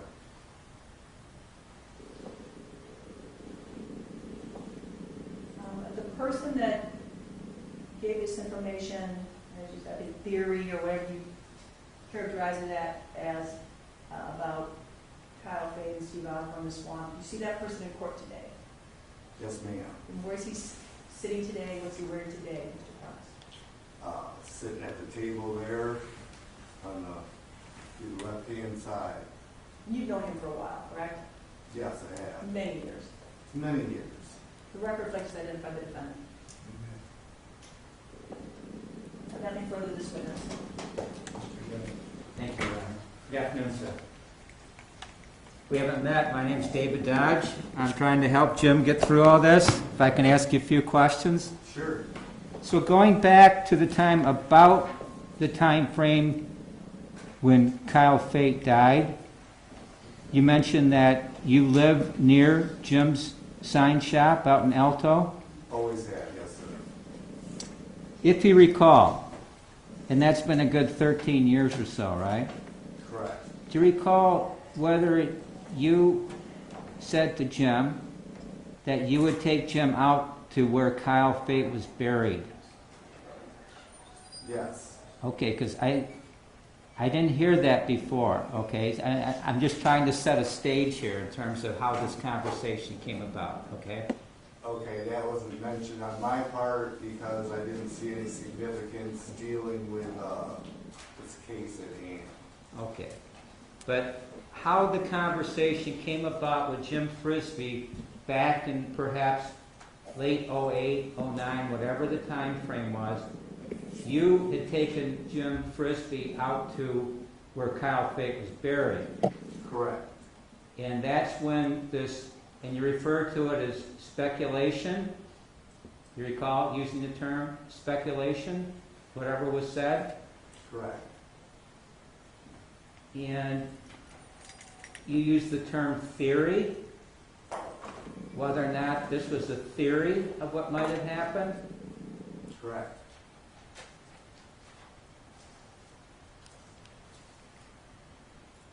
I believe that's all I have, Your Honor. Anything else? Briefly, Judge. And Mr. Parks,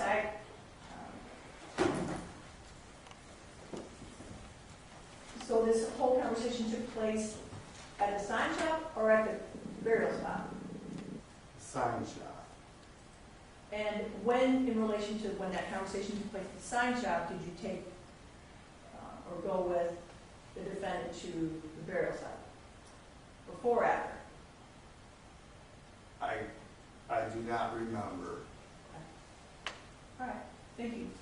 Anything else, Mr. Bass? No, sir. Thank you, sir. You may step down.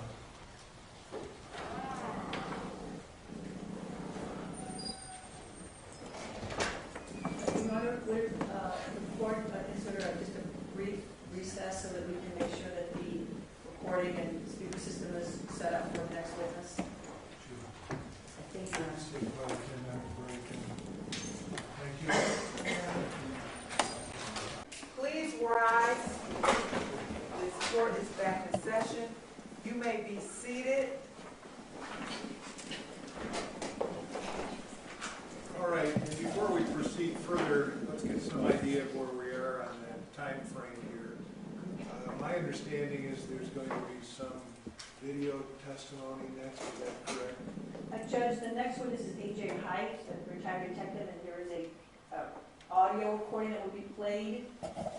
Proceeding to play, it's approximately 35-40 minutes long. There won't be a whole lot of testimony to go with that, just time, date, place, setup, and a few after. And then we have one lay witness that's here from Mississippi that I'd like to get on. And then I would expect we probably won't get to the detective who's the last witness. All right. Do you have a time you have to be done? No, I don't think so. Do you want to reverse that and put the Mississippi witness on first, or does that throw off your time?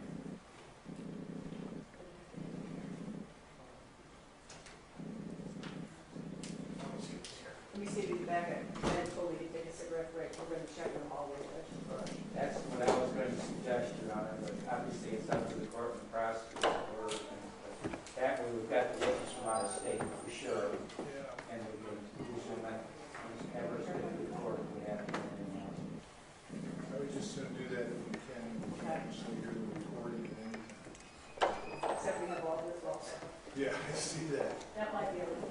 We do have that. I got mine. Done? Okay. Oh, yes, you can step on the. All right, sir, your name. Robert Peters. And you may step forward to the chair by the microphone. You are free to lower your mask while you testify. Would you state your name again, please? Robert Joseph Peters. And spell your last name? P is Paul, I-O, T is Tom, R-O-W-S-K-I. And would you raise your right hand with me? Do you solemnly swear the testimony you give will be the truth, the whole truth, and nothing but the truth, so help you God? Yes, I do. Thank you. You may inquire.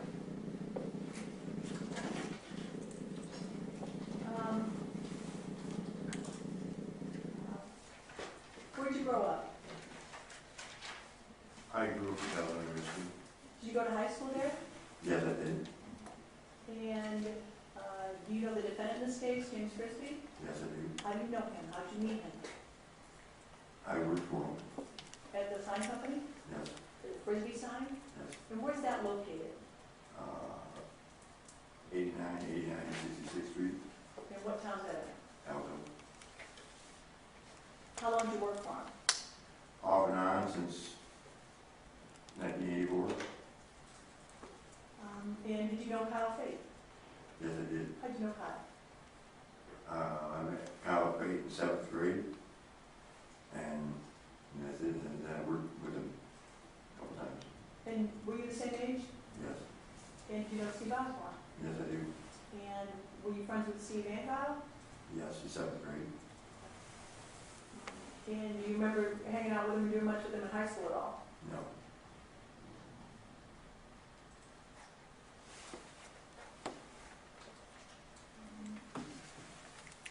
You first, did you learn some information that concerns you over the years involving any of those people we just talked about, Mr. Frisbie, or Kyle Fay, or Steve Osborne? It concerned you about the Deanie Peters murder investigation or disappearance investigation. Yes, And you remember when you first heard something that was concerning to you about that? yes, I did. When was that, when you first started hearing about that? 2002. And was Mr. Frisbie involved in these conversations? Yes, he was. Describe what you heard and saw. I came in the shop one morning and I heard Kyle and Jim talking about Kyle taking a lie detector test. And Jim told Kyle to think about somebody totally different than the person who's taking the lie detector test about. Well, what do you mean? Did they mention who that person was, or whether it was male or female? A female. Tell me what you remember. What you remember Jim Frisbie actually saying, as best you can. He said to think about somebody else before you take a lie detector test. You should choose just fine. Your friend passed it. And did Kyle, in that conversation, indicate that he was afraid to take a test? Your Honor, Yes, I believe so. I object, hearsay. Judge, this isn't being enough for the truth of the matter. It's being enough to show and put in context why Jim Frisbie would make these remarks to Kyle Fate. I'll take it for that limited reason. I mean, discussion about a lie detector test doesn't come up out of the blue. So you may go ahead and respond to that question for that limited purpose. Was Kyle Fate expressing to Jim Frisbie that he was afraid to take a lie detector test about a girl? Yes. And then Jim Frisbie was advising him how to pass it? Yes, he was. Did they see that you overheard them in this conversation, or do you know? No, they didn't see. And this is located in the sign shop? Yes, it was. After hearing that, did you do anything about it? Well, when I got off of work, I called the FBI. Nothing else. And we're talking about 2002, is that correct? Yes. And were you actually working for Frisbie at that time? Yes, I was. And that was one of several times you worked for him on and off, correct? Yeah. Did the FBI or other detectives, perhaps involved in the investigation, take your statement Yes, I did. about what you heard on the Deanie Peters case? Yes, I did. Now, to put all this in context, let me ask you, why did you call the FBI? What made you think that you needed to call the FBI? Because I figured about the Deanie Peters case. Had you heard Jim Frisbie talking about that case before? No. Did you hear him talk about it after that? Well, before I heard him talking about when they were going to search the schoolhouse underneath the rock pile, and he complained in the office after this, that he'd get over on somebody. Like what? That he'd get over on somebody. Okay, now, so you heard him at one time, Jim Frisbie, talking about how they, who you talking about? When you say they were going to search the schoolhouse. The police. About looking for Deanie's body? Yeah. And then you saw him do what? I seen him come in shops like this, all happy, like, he'd get over on somebody. Like he's getting over on somebody? Yeah. What do you mean by that? I don't, like, I don't know, like he'd get over on somebody, like he knew something, Okay. other than what they were, letting them what the police thought. Okay. Do you remember when you heard him talking about how the police were going to search the schoolhouse or the rock pile there, and you rubbed his hands together? Do you remember if that occurred before or after you heard him talking about how to pass the polygraph on the girl? That was before. So the schoolhouse search was before, Yes, and then the conversation about the lie detector. right. In 2002, did you know someone at the FBI to contact? Yeah, I knew. And how did you know some of the FBI at that time? Because I worked with him on a case, it was a crystal meth case against Kelly McCallery. Now, so you gave me some information, were you an informant at that time? Yes, And is that because you had picked up a case yourself? A federal case or a local case? No. I never anything against me at the time. At some point, did they have a drug case or anything on you? I won. Like, did they have a case on you? Is that why you became your snitch? No, Okay. Did you become an informant about I was drugs? accused of You were an informant with it on the drugs before you told this information? right. Did you gain anything? And was there anything that you gained from sharing this information with them? No, Did they pay you for any information you gave them? no.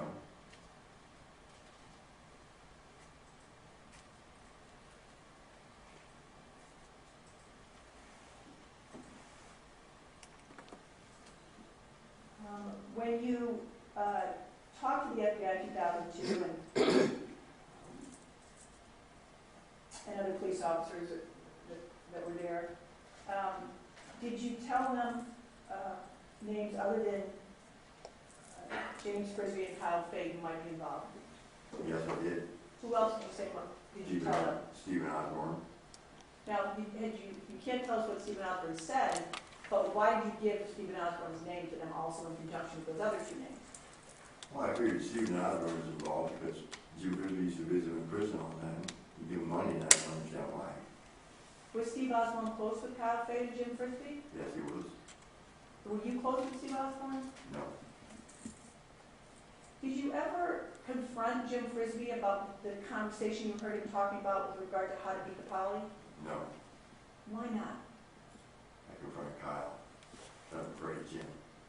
What I did, object to that, Sorry, I didn't. relevance. I didn't even hear the response. he said he didn't confront Jim because he was afraid of Jim. He confronted Kyle instead. I'll sustain the objection, it doesn't add anything. So you went to Kyle, is it shortly after you heard this conversation? Yes. And what did you say to him? I asked him what he knew about this ring with Deanie Peters. Did you tell him what you, don't tell me what he said, did you tell him what you overheard? Yes, I did. And he made some statement to you? Yes, I did. But you never did confront Jim, correct? No. Did you ever confront Steve Osborne about whether he was involved in this? No.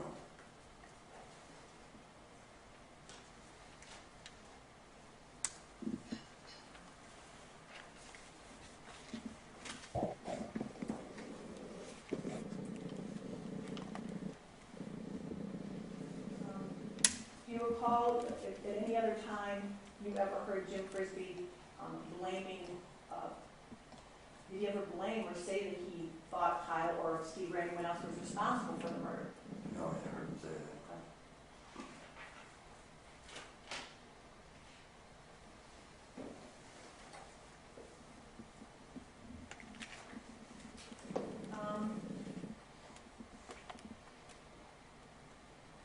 After the 2002 disclosure and statement you made to in relation to the FBI about this case, several years went by before you were ever either approached or ever came forward with more information about the case. Is that correct? Yes. And it looks like in 2014 is the next time. Yes. And why did you come forward? Did you come forward or did they come find you in 2014? Investigators. Nobody contacted me. Went through Facebook. And what did you do with regard to Facebook? I posted that she knew something about Kyle death and he questioned him. When did you question Jim Frisbie about Kyle? 2008. Calling on the phone. Why? I Just don't because know. they knew each other, or was there another reason? I don't like calling. I mean, I don't want to, I wouldn't pay him his money. Well, let's explain to the judge.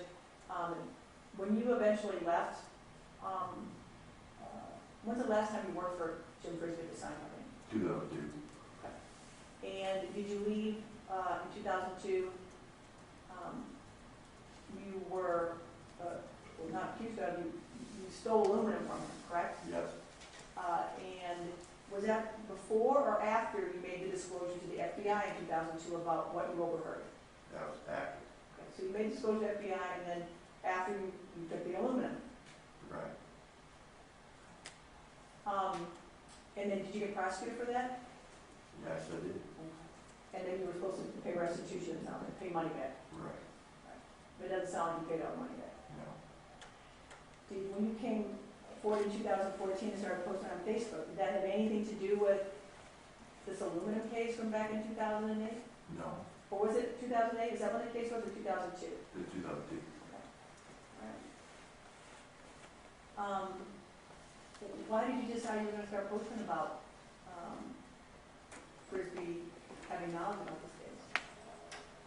Can you repeat that again? Yeah, in 2014, it's been years and years since you talked to the FBI, right, that was in 2014, you got Facebook for the first time in 2014, didn't you? Yes, Is that the first social media you ever had? yes, And did you post about what you told the FBI about the lie detector? The conversation you overheard? yes, I did. Okay.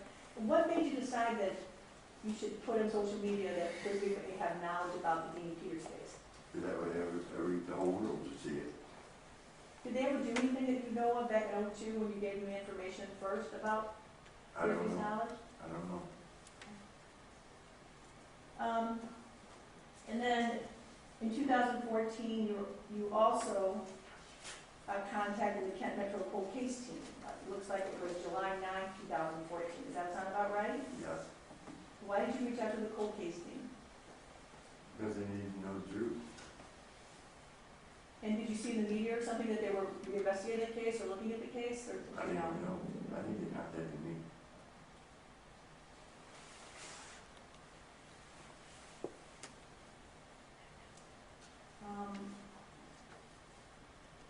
The post that you did in 2014, was that on a site that one of the media stations had on Deanie Peters, or did you know?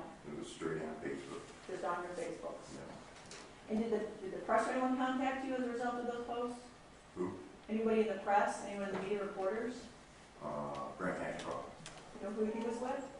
WCCM 13. And did you talk to him, tell him what you knew? Yes, talking right home. Is that how this whole cold case meeting came about? Yes, So he was involved in hooking you up with the cold case team? I believe so.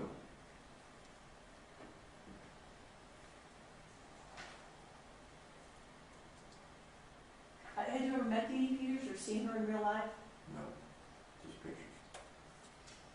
Did you ever see anyone who had a picture of her other than the pictures that were in the media after she No, disappeared? no.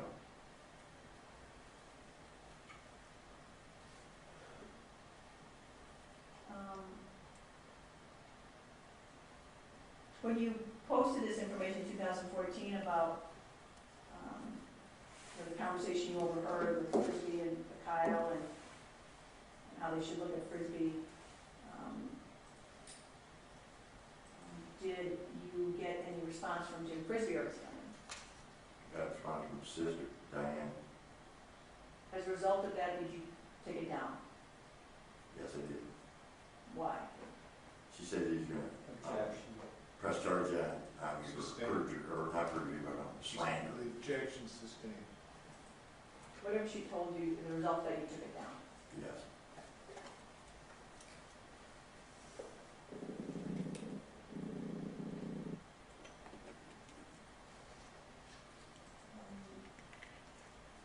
June 23rd, 2021, does that sound about the right time frame where Detective Paul Van Reek here reached out to you by phone, because you're living out of state now, you don't have to stay where you're living out of state, correct? Correct. Is that the first time you heard from any of the investigators, or you talked to any investigators in the Deanie Peters case since 2014? Yeah, since then. Okay. And have you kept in contact with them about any information you have on this case? Yes. I think there's been probably more than one phone conversation. Right. Were some of those phone conversations about, just about arrangements to get here and all those kind of things also? Yes.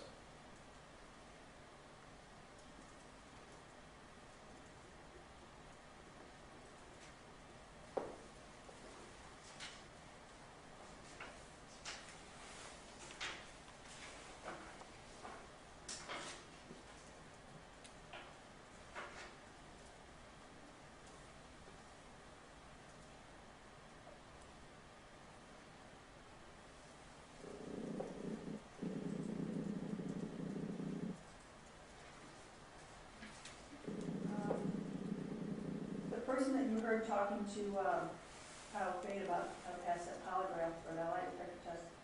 Do you see him in court today? Yes, I do. Do you recognize him? Yes, I do. Do you describe where he's sitting today, what he's wearing today? Sitting next to his lawyer. Describe You what want he's to wearing. talk to point him out? Yes. Remember, like I said, identified the defendant. Okay. Have you had any contact or communication of any kind, like social media or text or phone or otherwise, or in person, with Jim Frisbie, the defendant in this case, in the past 10 years? The past 10 years? Yeah. Yeah, I think so. He blocked me on Facebook. Have you had any contact communication with him since the police talked to you about this case this year? No.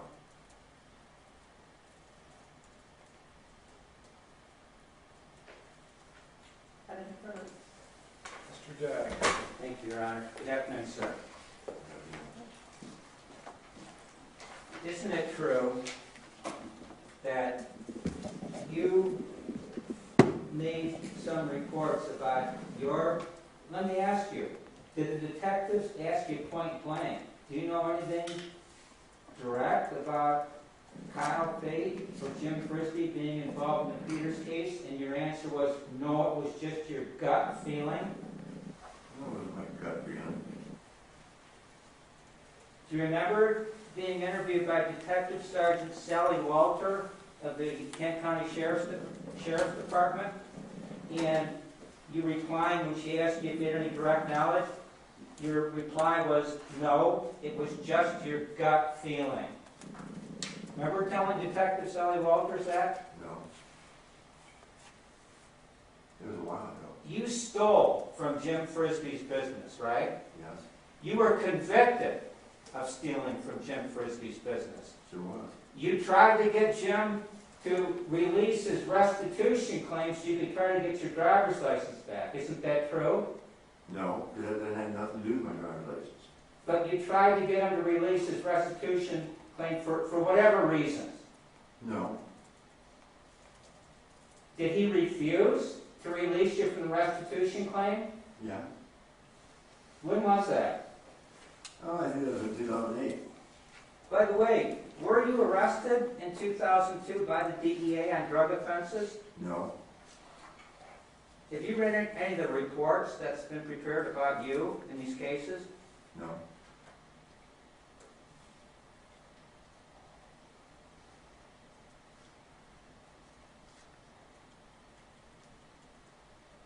Were you rambling and appeared or seemed to be intoxicated? Well, objection, Your Honor. He's asking him to comment about what other people's apparently possible impression was of him. I'm asking How can if he he know? was, Your Honor. Well, I suppose you can ask him if, and this was during a conversation with, Kent County Sheriff's Department reports, Your Honor. all right, you can specifically ask him if he was intoxicated during that conversation.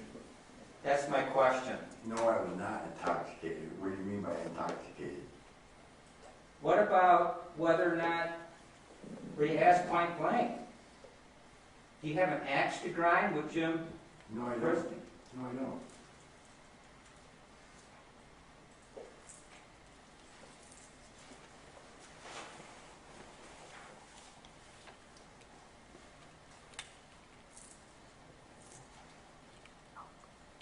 Remember leaving, or did you leave a message on Jim Frisbee's answering machine after he would not release the restitution that he was, quote, going down, end of quote?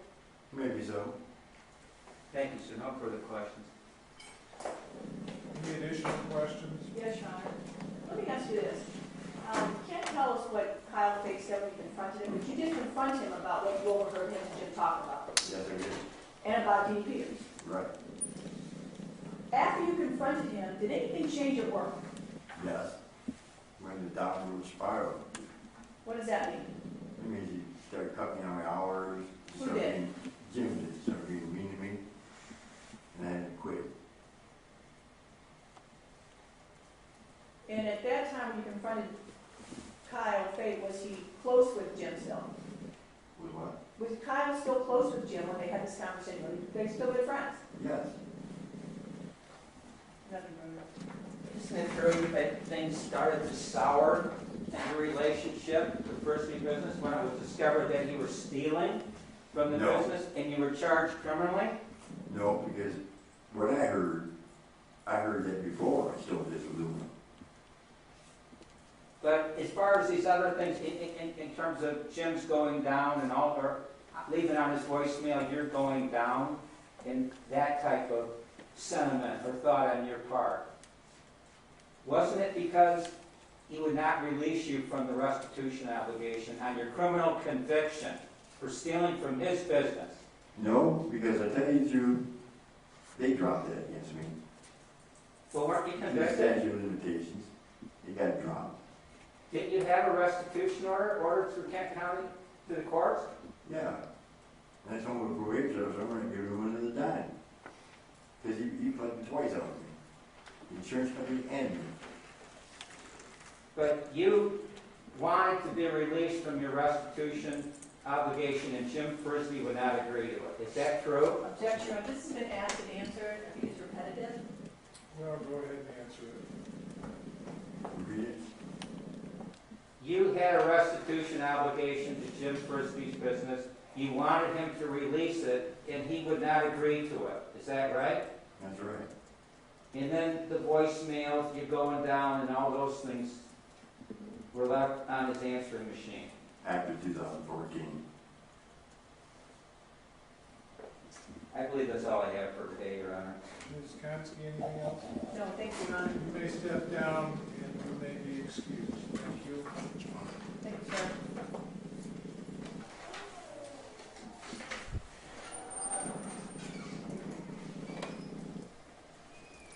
People call A.J. Heinz.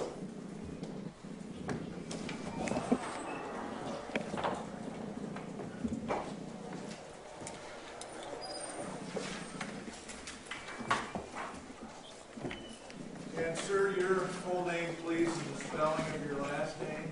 A.J. Height, H-I-T. And you solemnly swear the testimony you give will be the truth, the whole truth, and nothing but the truth, so help you God. I do, Your Honor. You may be seated and you may inquire.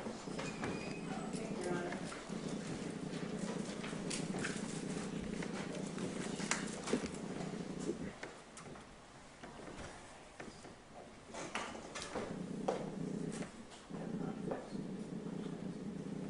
I always want to say this after.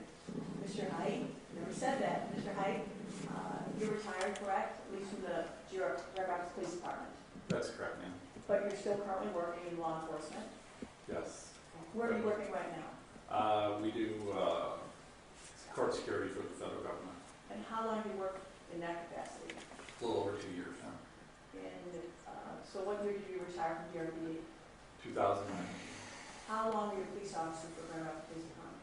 I transferred over to Grand Rapids. I was 20-some years. It's 30-some years total in law enforcement. And several of those years you were in the major case team, correct? Yeah, like my last 19 years or so. And one of your stints was actually with the cold case, Metro Cold Case, I don't know, it's like Kent Metro Cold Case team, that was a multi-jurisdictional group that looked into overt cases. Primarily. That's correct. From 2006 to 2011, I was on that team. In that capacity, did you have an occasion on March 19, 2008 to do a recorded interview with the James Frisbie? Yes, ma'am. And you recall if you were by yourself or with someone else when you did that interview? I was with Detective Sergeant Rob Davis with the Michigan State Police. And at that time, wasn't he the first head of that unit, that cold case unit? That's correct. And then Sally Walters took over? That's correct. So you worked for both of them, correct? That's correct. Executively. Do you recall, it's not reflected in the report, but do you recall whether or not he reached out to you or you reached out to him? Do you recall? Yes, we reached out to him because he had called in a tip related to the case earlier in that month. And do you recall where the interview took place? Down by a store down in the Caledonia area, but I don't remember exactly where offhand. Now, was that ideal for you? Or would you prefer to come down to the sheriff's department or the police department or? We always prefer that, yes. But some people aren't always comfortable with that. And so you and Detective Sergeant Davis met him near a store in Caledonia, Lowell? I think it was Caledonia area, Okay. if I remember correctly. Yeah, it says Kaiser's Kitchen, 700 Main Street, Lowell. Oh, okay. And can you describe what happened when you got there? We drove around while we did the interview. I believe he wanted to show us an area, and we did some driving around when we did the interview. And we were using one of our old handheld recorders at the time of the interview. Was it like this big, or was it actually? No, it was smaller. Okay. And so the entire interview takes place inside of a detective vehicle? That's correct. With one of your small recording devices. Correct. And that recording became part of the case file in Deanie Peters investigation after you left? That's correct. And have you heard that recording in the past? Yes, I have. And have there been any changes, deletions, or additions made to that recording of that statement that you took with Detective Sergeant Davis back on March 19, 2008? Any changes, deletions, or additions made to it? No, ma'am. This time I'm going to move for the admission of People's Exhibit number 1. Which is Any a CD. objections to that, Mr. Dodge, or any other foundational questions for your Detective Heinz? Only that Mr. Frisbie is the one that called in and asked to be interviewed. He called in and was provided a tip and wanted to talk to us about information that he had. That's correct. Okay, thank you, sir. No others, Your Honor, and I've listened to this tape a dozen times, so I've been provided by the prosecutor's office in a timely manner for our review. All right, we'll receive that as Exhibit 1.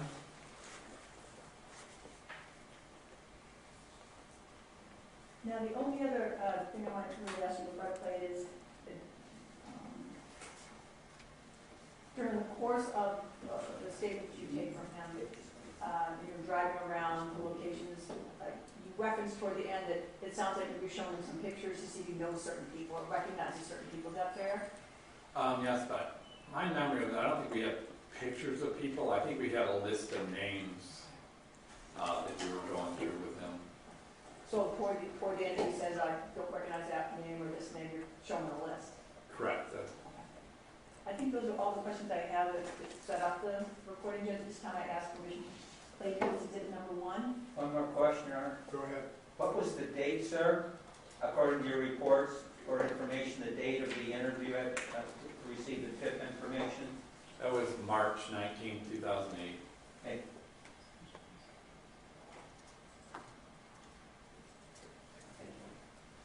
Okay. And fair to say that the exact date, it says 2008, isn't on your actual report summarizing the interview, but it is in a log or other notes regarding when that interview occurred, correct? That's correct. All right. All right, is there any reason to keep the retired detective here? Well, there may be some follow-up questions at the end, but we're probably not, you think we're not going to probably go past the interview anyway, Judge? We can bring it back if necessary? Depends how long you think the follow-up questions would be. Okay, and there may be some cross-examination after we hear it from the defense, and probably more what's going to All happen. right, well, as long as we have him here, let's proceed. Do you want him to stay in the seat, or can he sit? No, he can certainly step down. Okay, We're not going to ask those questions while we go through the video. right. It's just an Wait till the audio. audio ready.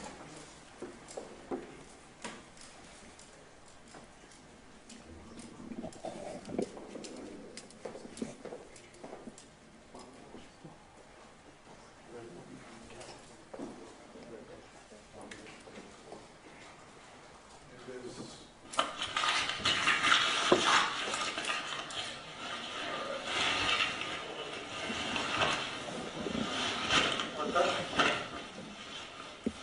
How you doing, Jim? How you doing? AJ Height. AJ Height. He's with Grand Rapids, and I'm with the state. Okay. This is old. I can't remember, like 10 financial? We looked at the other, I know somebody interviewed you, I don't know when it was, 02 or was it earlier than that? There was a Kyle Fate that was interviewed. Okay. Just start at the beginning. a ride down here now. It's just down the road. I'll show you where there was a possibility. I had 2 Dobermans, and I'm a little curious about this too. And what sparked my curiosity about it, I vaguely remember when it all happened. Did you grow up in Lowell? No, I in Caledonia. A couple days before the girl came up missing, Kyle Fayden, who used to work for me, said that Stevie Osborne, which you guys probably read about that too, he, well, across the bridge, he was living in an apartment complex behind the gas station on the corner of 68th and Richville, the apartment complex right there. And this girl showed up at Billy Ulrich's house. Okay.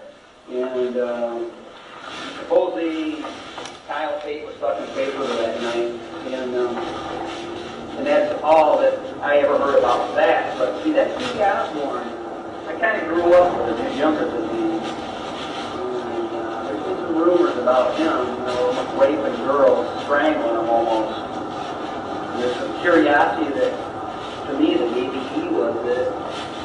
But the other thing is the whole Messenger thing over here in Lowell. These guys here, there's a camp right down there.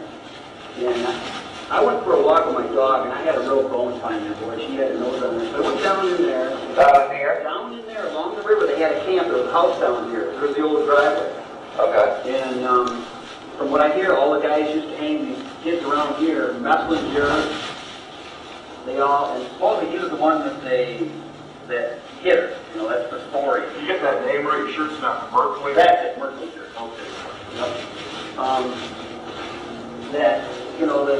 That they ended up hanging out down there, and it was I just kind of put it together because my brother Larry, we were all hunting and getting off the Kyle Fate deal right now, going with the old guys. We're hunting and we're skinning a deer, and a couple guys came over to where we were skinning the deer. My brother Noel Weeks. I heard this name. And Noel Weeks came over. He said, "Hey, my buddy's back on his child support. Back on child support. And he wants to know if you want to buy his chainsaw, cuts concrete." Okay. And I said, "How much you want for it?" "Well, I'll tell you that. His air press ringer bunch." I said, "I'll come over." So I ended up buying it. And he started talking, telling a story about that he had this guy living with him. And I thought he said his name was Joe. And Noel Weeks was a crackhead, alcoholic, and he could have been talking. But he said it was Joe started talking, saying that he was with Noel Weeks, a Lowell kid, or No, he's from Caledonia. Okay. He started telling us at the camp, over here out that room that he did. There's in the Lowell trailer park over here. The guy was getting real drunk, and he started saying that him and this other guy went to Lowell, went to Fort Hill School. They were alternative guys, and they ended up meeting with Deanie Peters supposedly. Alternative, they couldn't go to the regular high school because they caused trouble. So the school didn't want them to go there, so they had to go like after hour school or a different school where it would take them because they weren't, they're trouble. So you're a troublemaker at school, they said, "We don't want you in our school, you're going to go to alternative at." This is the last chance for you, or some kind of County alternative. yeah, for the school system, they have where special teachers work. The kids are just flat off, look at them out. PhD kids just don't want to cause trouble. They're funny. So the school has another program that they have to take after hours. These guys supposedly spend in at a wrestling match or basketball game, whatever it was, a school outing. And from what he said, she came out in the car and go, like jump in front of the scare, and I got the other throttle and get her in the back seat. And then, her story that she was buried along the riverbank, facing north. Did you indicate where it had her or something? Exactly.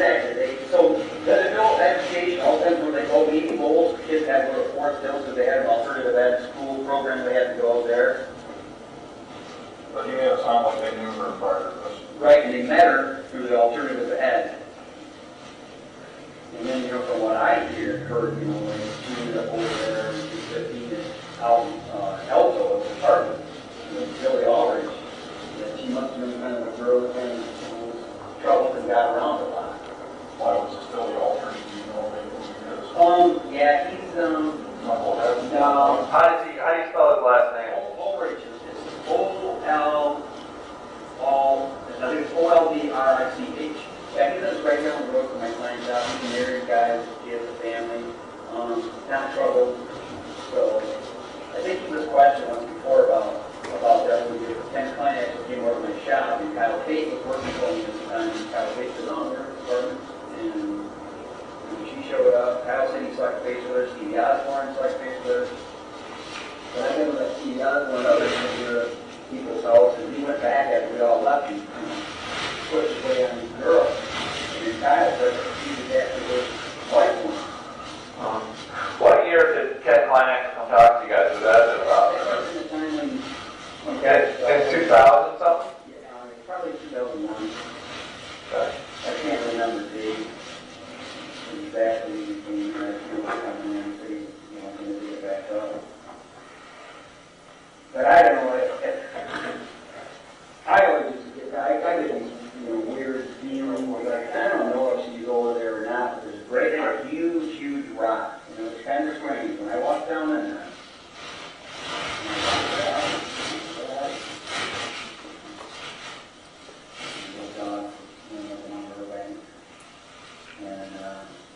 I saw that big rock, and I saw the little campsite down there. It's just off the road. Just off the road, probably about 200 yards from there.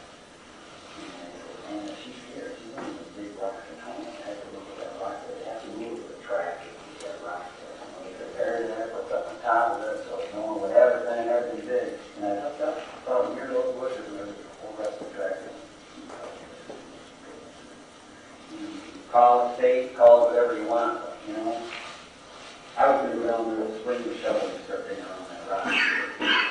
So what year you guys were about? 78. 78. So you were about 2. Yeah, years old. But I ran around all over my kids. Okay.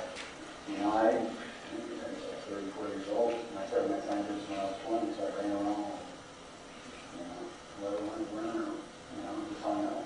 Okay. And then that first information you got at the where all the things were She ended up at the apartment complex behind, it's called Knoblauch Corners now, on 6th Street, there's an apartment complex back there. I don't know the name of it, Okay. but she ended up at Billy Aldrich was living in those apartment complex, and so was Stevie Osborne with his dad. And Stevie Osborne's been in prison for, I don't know, 15 years, he's still in it.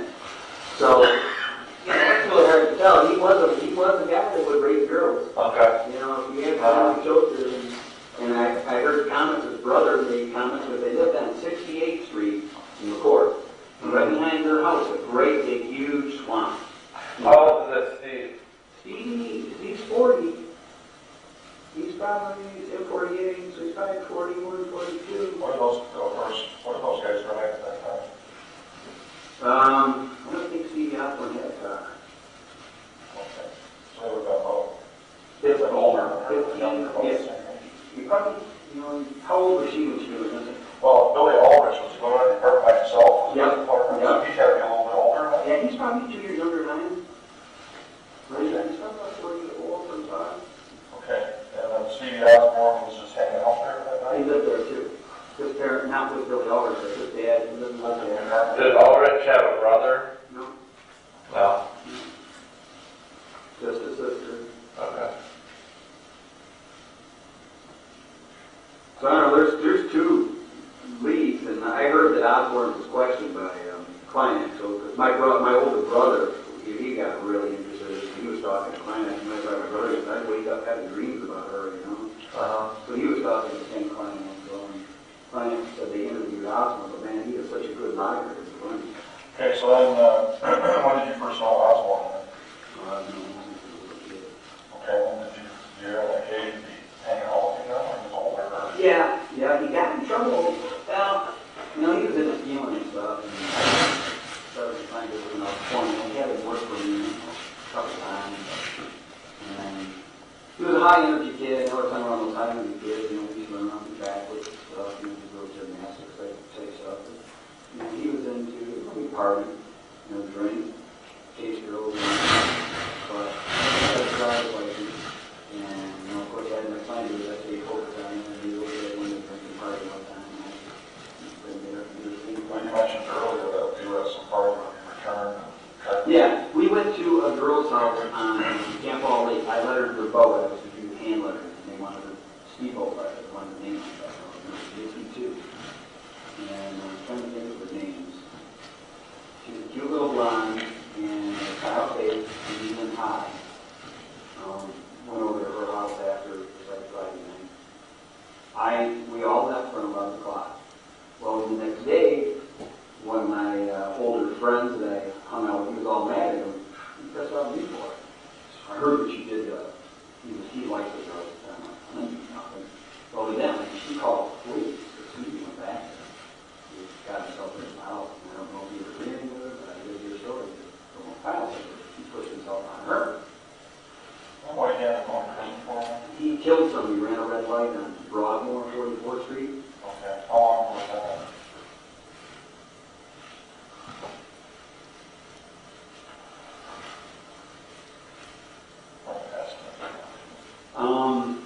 That had to have been. Drunk at the time? Yeah, yeah, Eddie Lloyd was in at the time. Eddie Lloyd. That question too. Is that Eddie was another California kid? Yeah, that was with hanging on TV at that time. I would say, one sign shop over there at my dad's house. I bought my building over there in 87.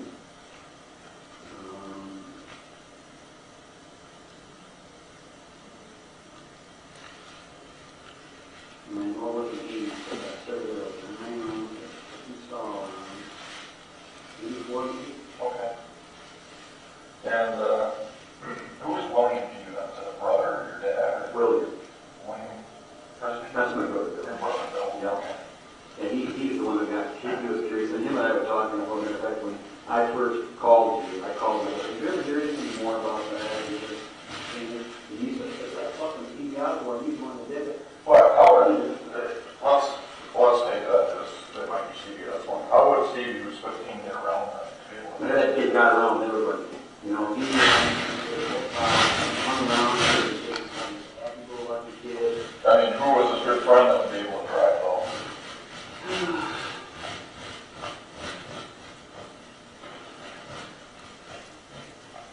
He was hanging around, I think he hung around with his neighbor, Steve from Quillen. He's that lady. Kyle Faith, they got around. I mean, they had dirt bikes. You know, they ride all over the dirt bikes. I mean, in terms of a car, so we're talking about driving to California to school. In February. In February? Who was the rating? What year was it? 81. 81? Let's see, 80, 17,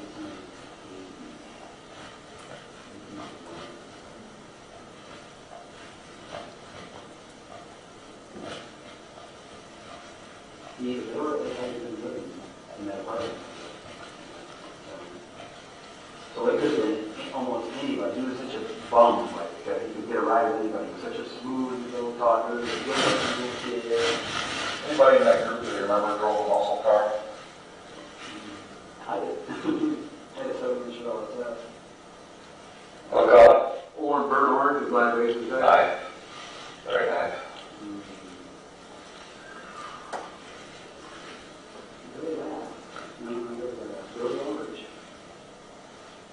What do you have? What color? Okay. Muscle car. See, I knew because I had a badass car, you know. I had a Knoblauch before that, a 70 Knoblauch, and mine was just, it was all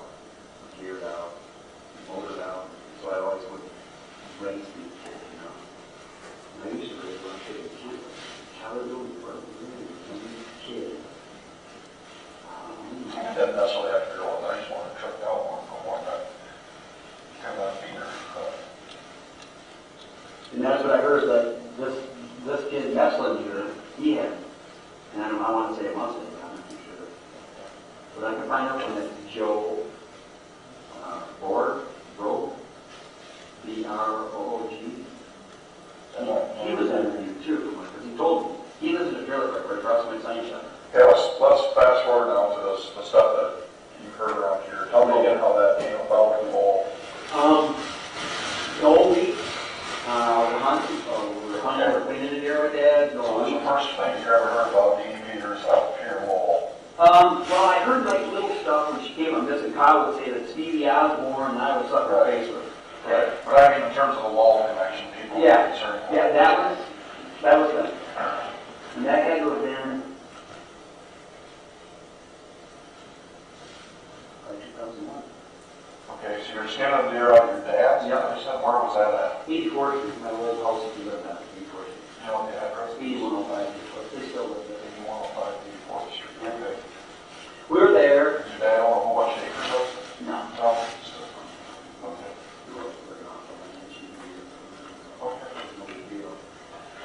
So anyhow, no weeks, my brother does plaster, and then he hangs around the kid, the Freddie Johnson. And Freddie Johnson used to work for my brother Larry. No weeks would hang around Freddie, or possible, or both of us. And no weeks called their brother Larry. They asked if he needed money. He wanted to buy chainsaws, cuts concrete, and paint spray. For $300, my boy was saying, I said, well, how much you want for it? And the sign just said, kind of stuff, cut concrete up. And I said, $300, so I'll bring it over. So they go, okay. So he brought it over. I cut the check. There was another kid, miserable, I can't remember his name. Smith is his last name. And I bought it from him, wrote him a check, and then, like a Wednesday or a weekday, and comes a weekday, he says, I need that stuff back. I sold it for my boss. Yeah. So I said, hey man, I want my money. I want to get my money. He says, what do you got then? So we get a big title. Found the title of the stolen truck, So I'm in the title, so I'm calling this guy. I want my money. I said, if you don't get my money, I'm going to call Stauffer, your boss, and tell him, all right, what happened. So anyhow, we go for the show. My, for Bob Stauffer. His name was Smith. He lived from Lowell. He was in Lowell, and he was one of the guys that was ripping off these chains of trains were going by with refrigerators. And I hear he's in prison now. But anyhow, I had all the time to get my money out of him. I finally got my money in, and I kept calling them. But those were the two that were telling me about Deanie Peters. And I asked him over and over, specific detail what he knew about it. So he would tell me. Well then, what exactly did it tell you? Exactly, he told me that those guys met her, they offered her bed, and that they went to Forest Hill, supposed to meet her there. When you say those guys, The two guys who were in the car. One was, yep, and the other guy, I can't remember what he said, maybe Dave Highboard. I don't know. Okay. But that Joe guy that kept coming up. That's Joe Ford or something like that? Yeah. Broog, B-R-O-O-G, because when you guys were calling me, I was talking to Elena, who was in Okay. No problem. So, anyhow, they're telling me, they're talking, guys drink and they talk, they start spreading a little more than what it is, but there's some truth there, there's got to be some truth there. So, I kept asking the story over and over, I had to give them, I had to answer that, and say, I want my money, you don't get my money, I'm turning this in. And, so anyhow, he came over to pay you, and that's how and get a phone call in the middle of the night on Friday night, 2 o'clock in the morning, Black was calling. Hey man, I'm looking for Deanie, I'm looking for Deanie. I mean, this was not for the harassment. I wasn't changing my phone number for some crap. I didn't know that to be the whole week. Because I called his all the time.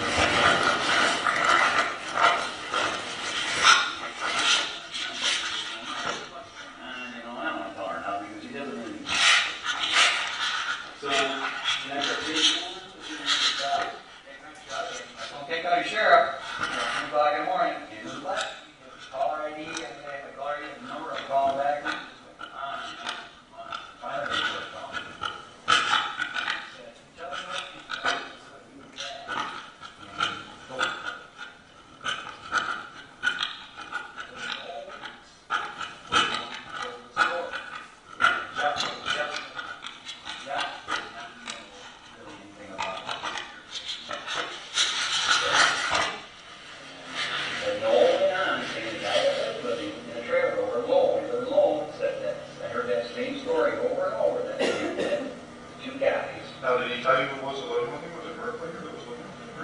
what's Berklinger's first name? Dean. Yeah, Dean. No, it was the guy that was with Dean. And I thought it was Joe. I thought it was that Joe Grog.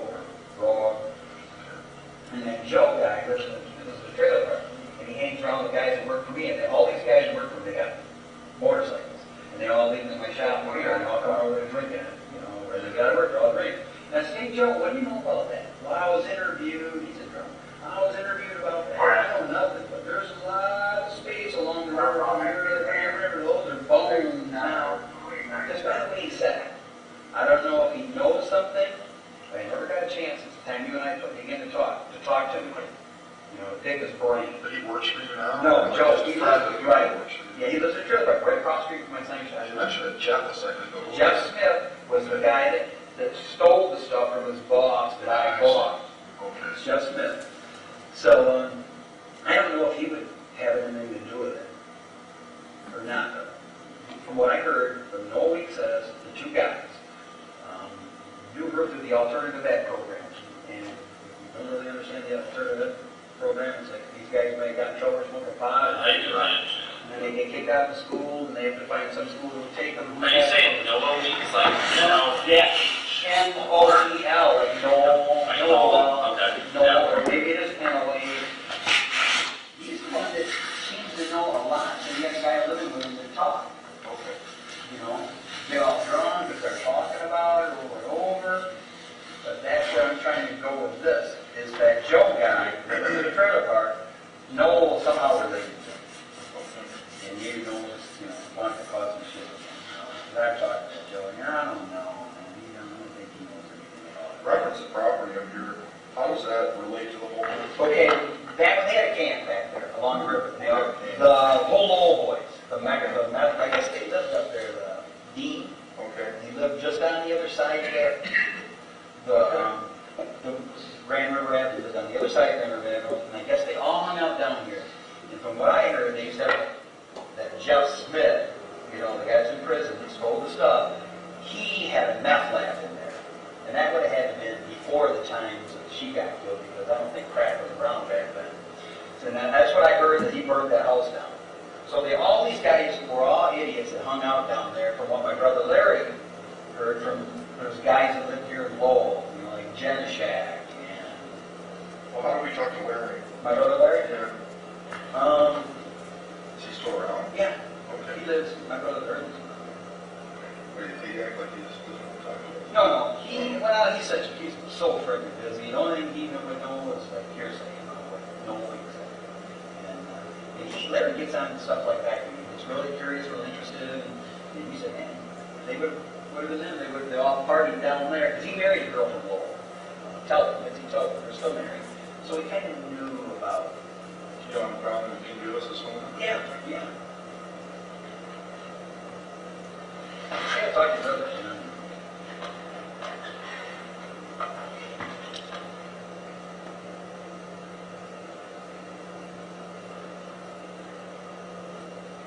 $293 $1602.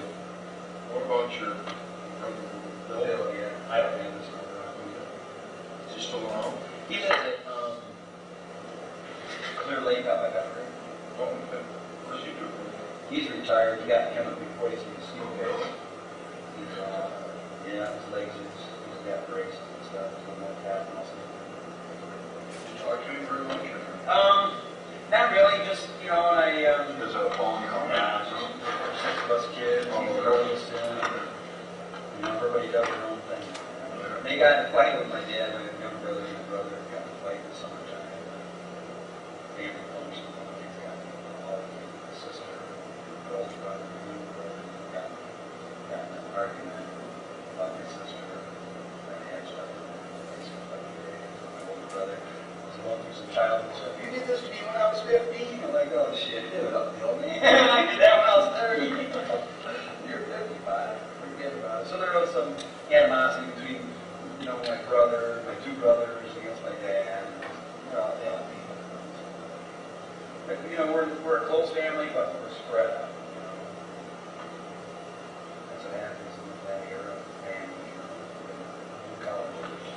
You might look at these explosive quick, Jim. Some of the names we already talked about. Fred Cannon, why would he even be on there? I know that big asshole. How do you know, sir? Business dealings, he tried to get me involved in. How did you first meet him? I was digging a pond, digging a lake actually on 84th Street. This guy pulls up in this green thing and shit. Like, what are you doing?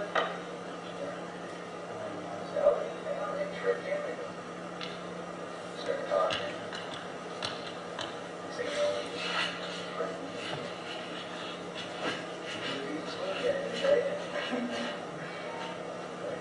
he wanted to do is he wanted to be in this place. To get people involved in doing all the work for him, where he makes all the money. Oh, yeah. His dad was came to the car washing people.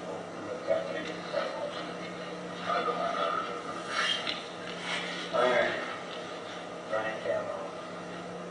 Is he local? I don't know for sure. Okay, your name Cavanaugh family, 68th Street. 66 in the courts. You know, so. Right, Kennedy's old guy, about 85. That must be his wife. Why would you? Just the way he is. I mean, I'll just be frank with you. I turned 40 years old when I was digging that pond back there, and he invites me over. I'm working with DEQ, working, they were just riding my ass with this pond done. The drain commissioner, because there was an old county drain that ran through for one lake, led for one lake, for the next lake, and drained off to the river. I want to incorporate that into my pond. And I was telling Fred, he's kind of like telling me little stuff, so I kind of trust him. He goes, oh, I know who that guy is. He's the chief of the drain commission. And so he had that going to my house. And so I go over to this house. It's my birthday. And so I go over there and just view this setup, man. There's something going on here. I'm watching, and his wife's sitting there. Well, I don't know what his wife was. His wife was Jack. I don't think it was a camera. It wasn't this lady. It was Jack. She's sitting there with a pair of bib overhauled shorts on, with the straps on, a white muscle t-shirt on, a white t-shirt on. Where's that cell phone? Where's that birthday? Oh, yeah. So I'm over there. Next thing you know, he's like making action. Looks like he's takes his shirt off. I'm like, oh, shit. Nice tattoo. Good tattoo and eyeball on it. Very nice. Nice work. Oh, what do you say? You know, happy birthday. You want to touch my book? Hell no. Fuckers nuts or what? Next thing you know, puts your shirt back on, because I wasn't interested. The drain commissioner shows up. Roger Lanning shows up. Well, he's all over. Some shit's going on. Oh, this fucker's a dream master. I know how he is. He gets these little people over there. There's fucking this old lady. He's got his black nails. He's got the same shit. So, this guy's dirty, you know. And I didn't play his game. As a matter of fact, after that, all done with you. Out of my life. Did she proposition you any more than just that? Oh, yeah. Call me. Come on over. Like, she's a skank.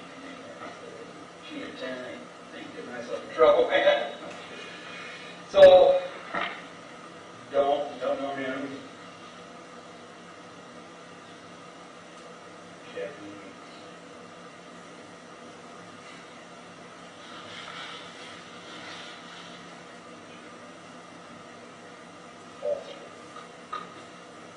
That might have been the guy that was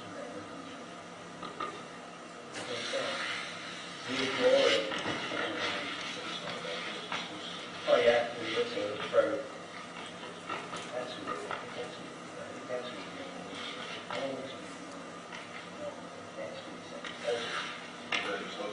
is. Yeah. He would get drunk and start, you know, and no would say, said this guy, so he's holding, he can tell you holding something back.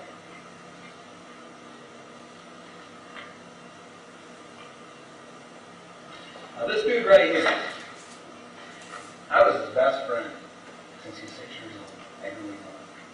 I thought he worked for me about 15 years ago.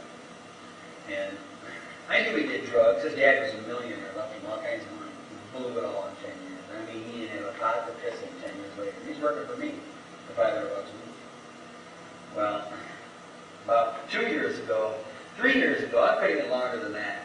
You know, I'm working my ass off running the company. We're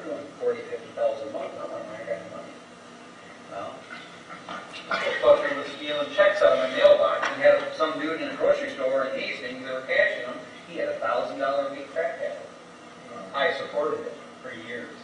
I didn't know it.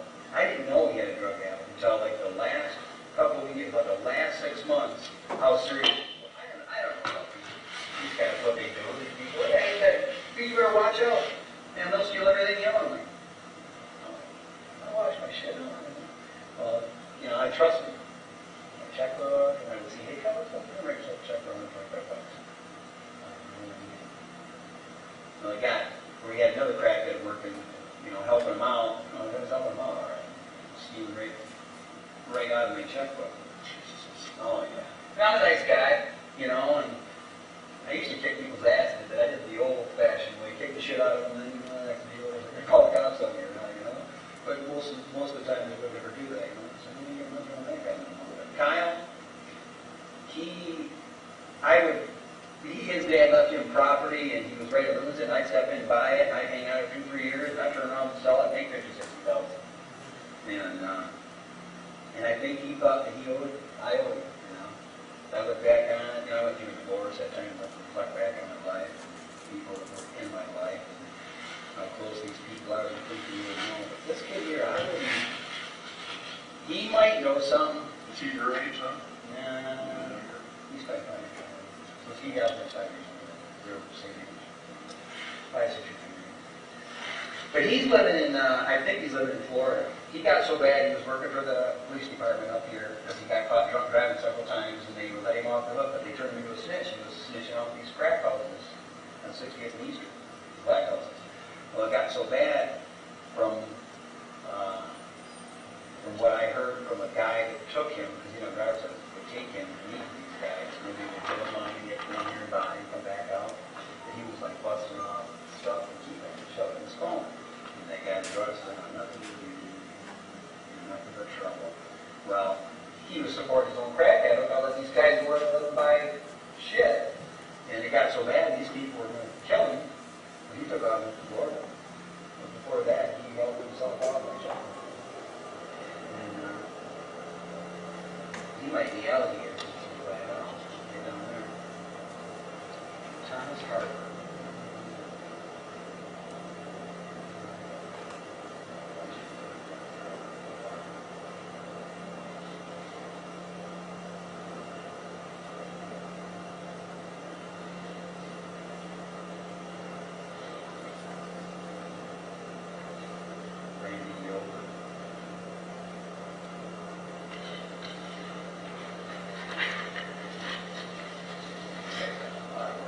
A lot of names.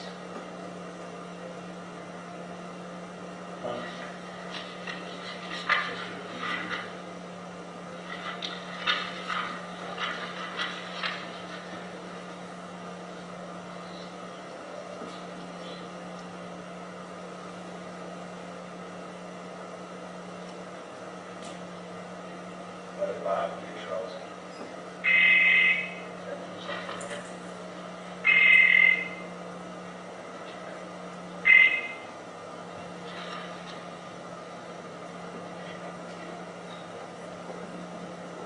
What's that name? Roy Van Vloek. Hey, Roy Van Vloek, trying to keep out.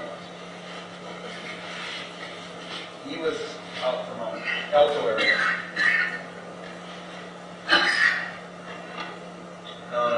And I think he's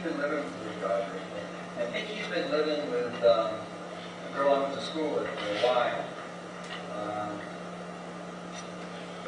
Coochie.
time, Stevie Osborne and Roger Aldrich, they girl visited them. She visited him, showed him his apartment. She said parties, and we would come to parties back then. And that's why those two are together there, because of that scenario back then. But they knew about Roger. I don't know if it's from him or not, from Kyle or not. This third name's on the list because of Kyle Fake.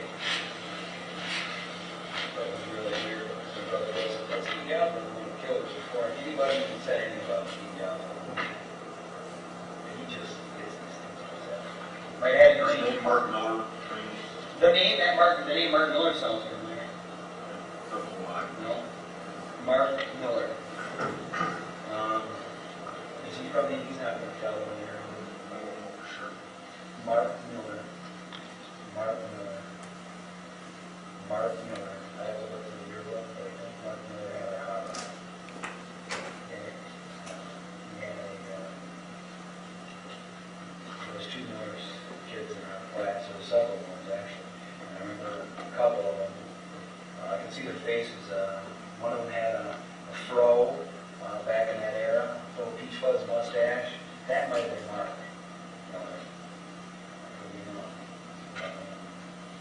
They got one brother. It didn't seem like real wild kids. If possible, if they're not real bad. But, you never know. Shit. Like I said, see, you got to look for them. And to the fucker, strangler, What do I do now? Freaked out. And don't get me wrong, this list doesn't necessarily mean that these are all suspects. Right. They're just Names. names that are associated with the case, and that's the same. So. Yeah, I would have to, if I would have to say information that I would know is about this guy,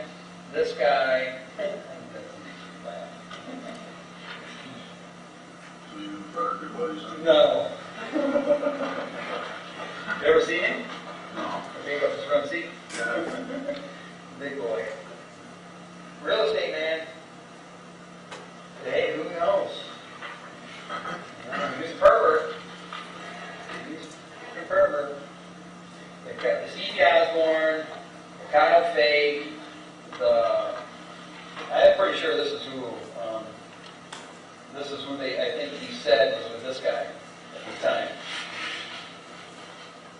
Falstrom. Might be wrong, but All I that don't think information came from Noel and all that. Yep. Okay. so. All right. Everything else to make? I wish the best luck to you guys. All right.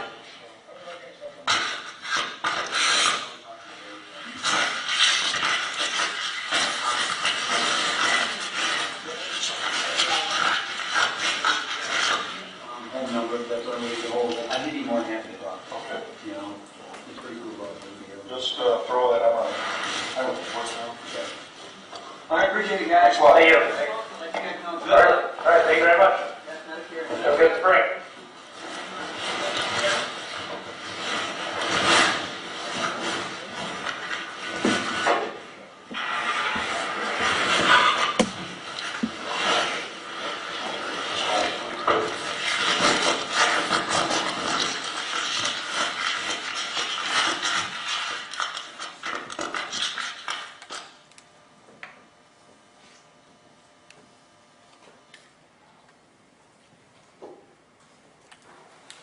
All right, are there additional questions of Detective Height? Just briefly, Judge. He remains on the road.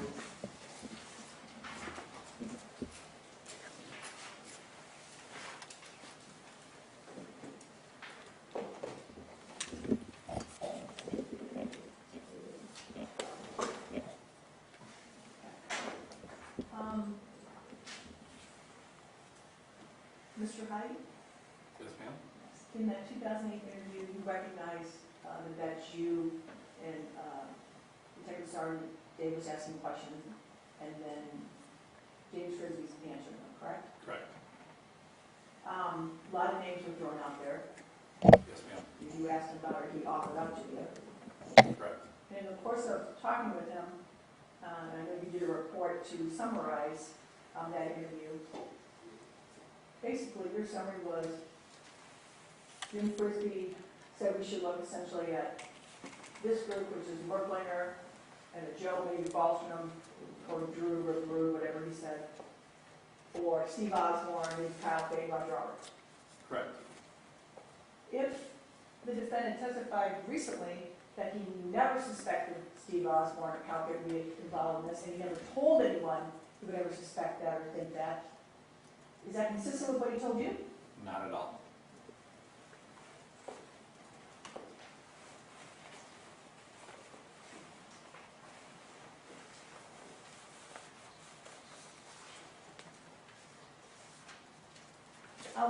If he recently testified under oath that Steve Osborne was a good kid, and he thought Steve Osborne was a good kid, is that consistent with what he told you? That is very inconsistent with what he was describing, Steve Osborne. How do you describe him to you? Because some of As it's a hard to kid that hear. would force himself on other kids, as a, I think even a thief, and just not a great person. I think you have to call him a rapist and maybe strangled someone, possibly. Correct.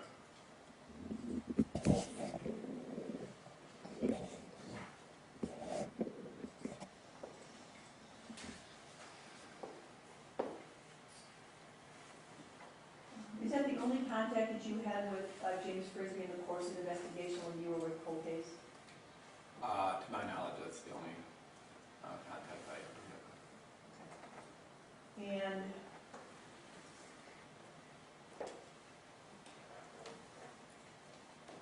the person that you interviewed, in fairness, will you be able to recognize that person today, this many years later? Not from recognition, but from recent news stuff or whatever. Okay. That type of thing. And on your interview form, it's identical to what McCallery did with his statement, but you put on there the name of the person, James, quote, Jim Douglas Frisbie, correct? Right. You put his date of birth as 10/4/59. Can I show it to you? Can I show it to you, Your Honor? Sure. It's just at the top of that series.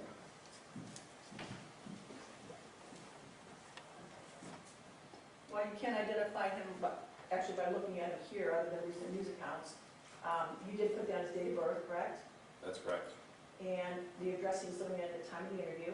Correct. And what, don't tell me the address, but what city was he living at the time of the interview? Alto. And did you put down phone numbers for him? Yes, ma'am. More than one? More than one, a home and a cell phone. And it's in part to make sure that you can say who made that statement, if it's questioned later? Yeah, it's just part of documenting any police report. They use a different format at that agency than what we use at GR, but that's their format, so that's what we're following. I don't have anything further this time. Mr. Dash. Thank you, Your Honor. Just a few questions, sir. Good afternoon. Afternoon, Mr. Dodge. So basically, according to your report, as well as what we just listened to, would it be fair to say that Jim Frisbie is giving you, quote, scenarios, end of quote, that he may have thought on March 19, 2008? No, to us, my take on it was that he was describing information he'd been given by people, As possible scenarios?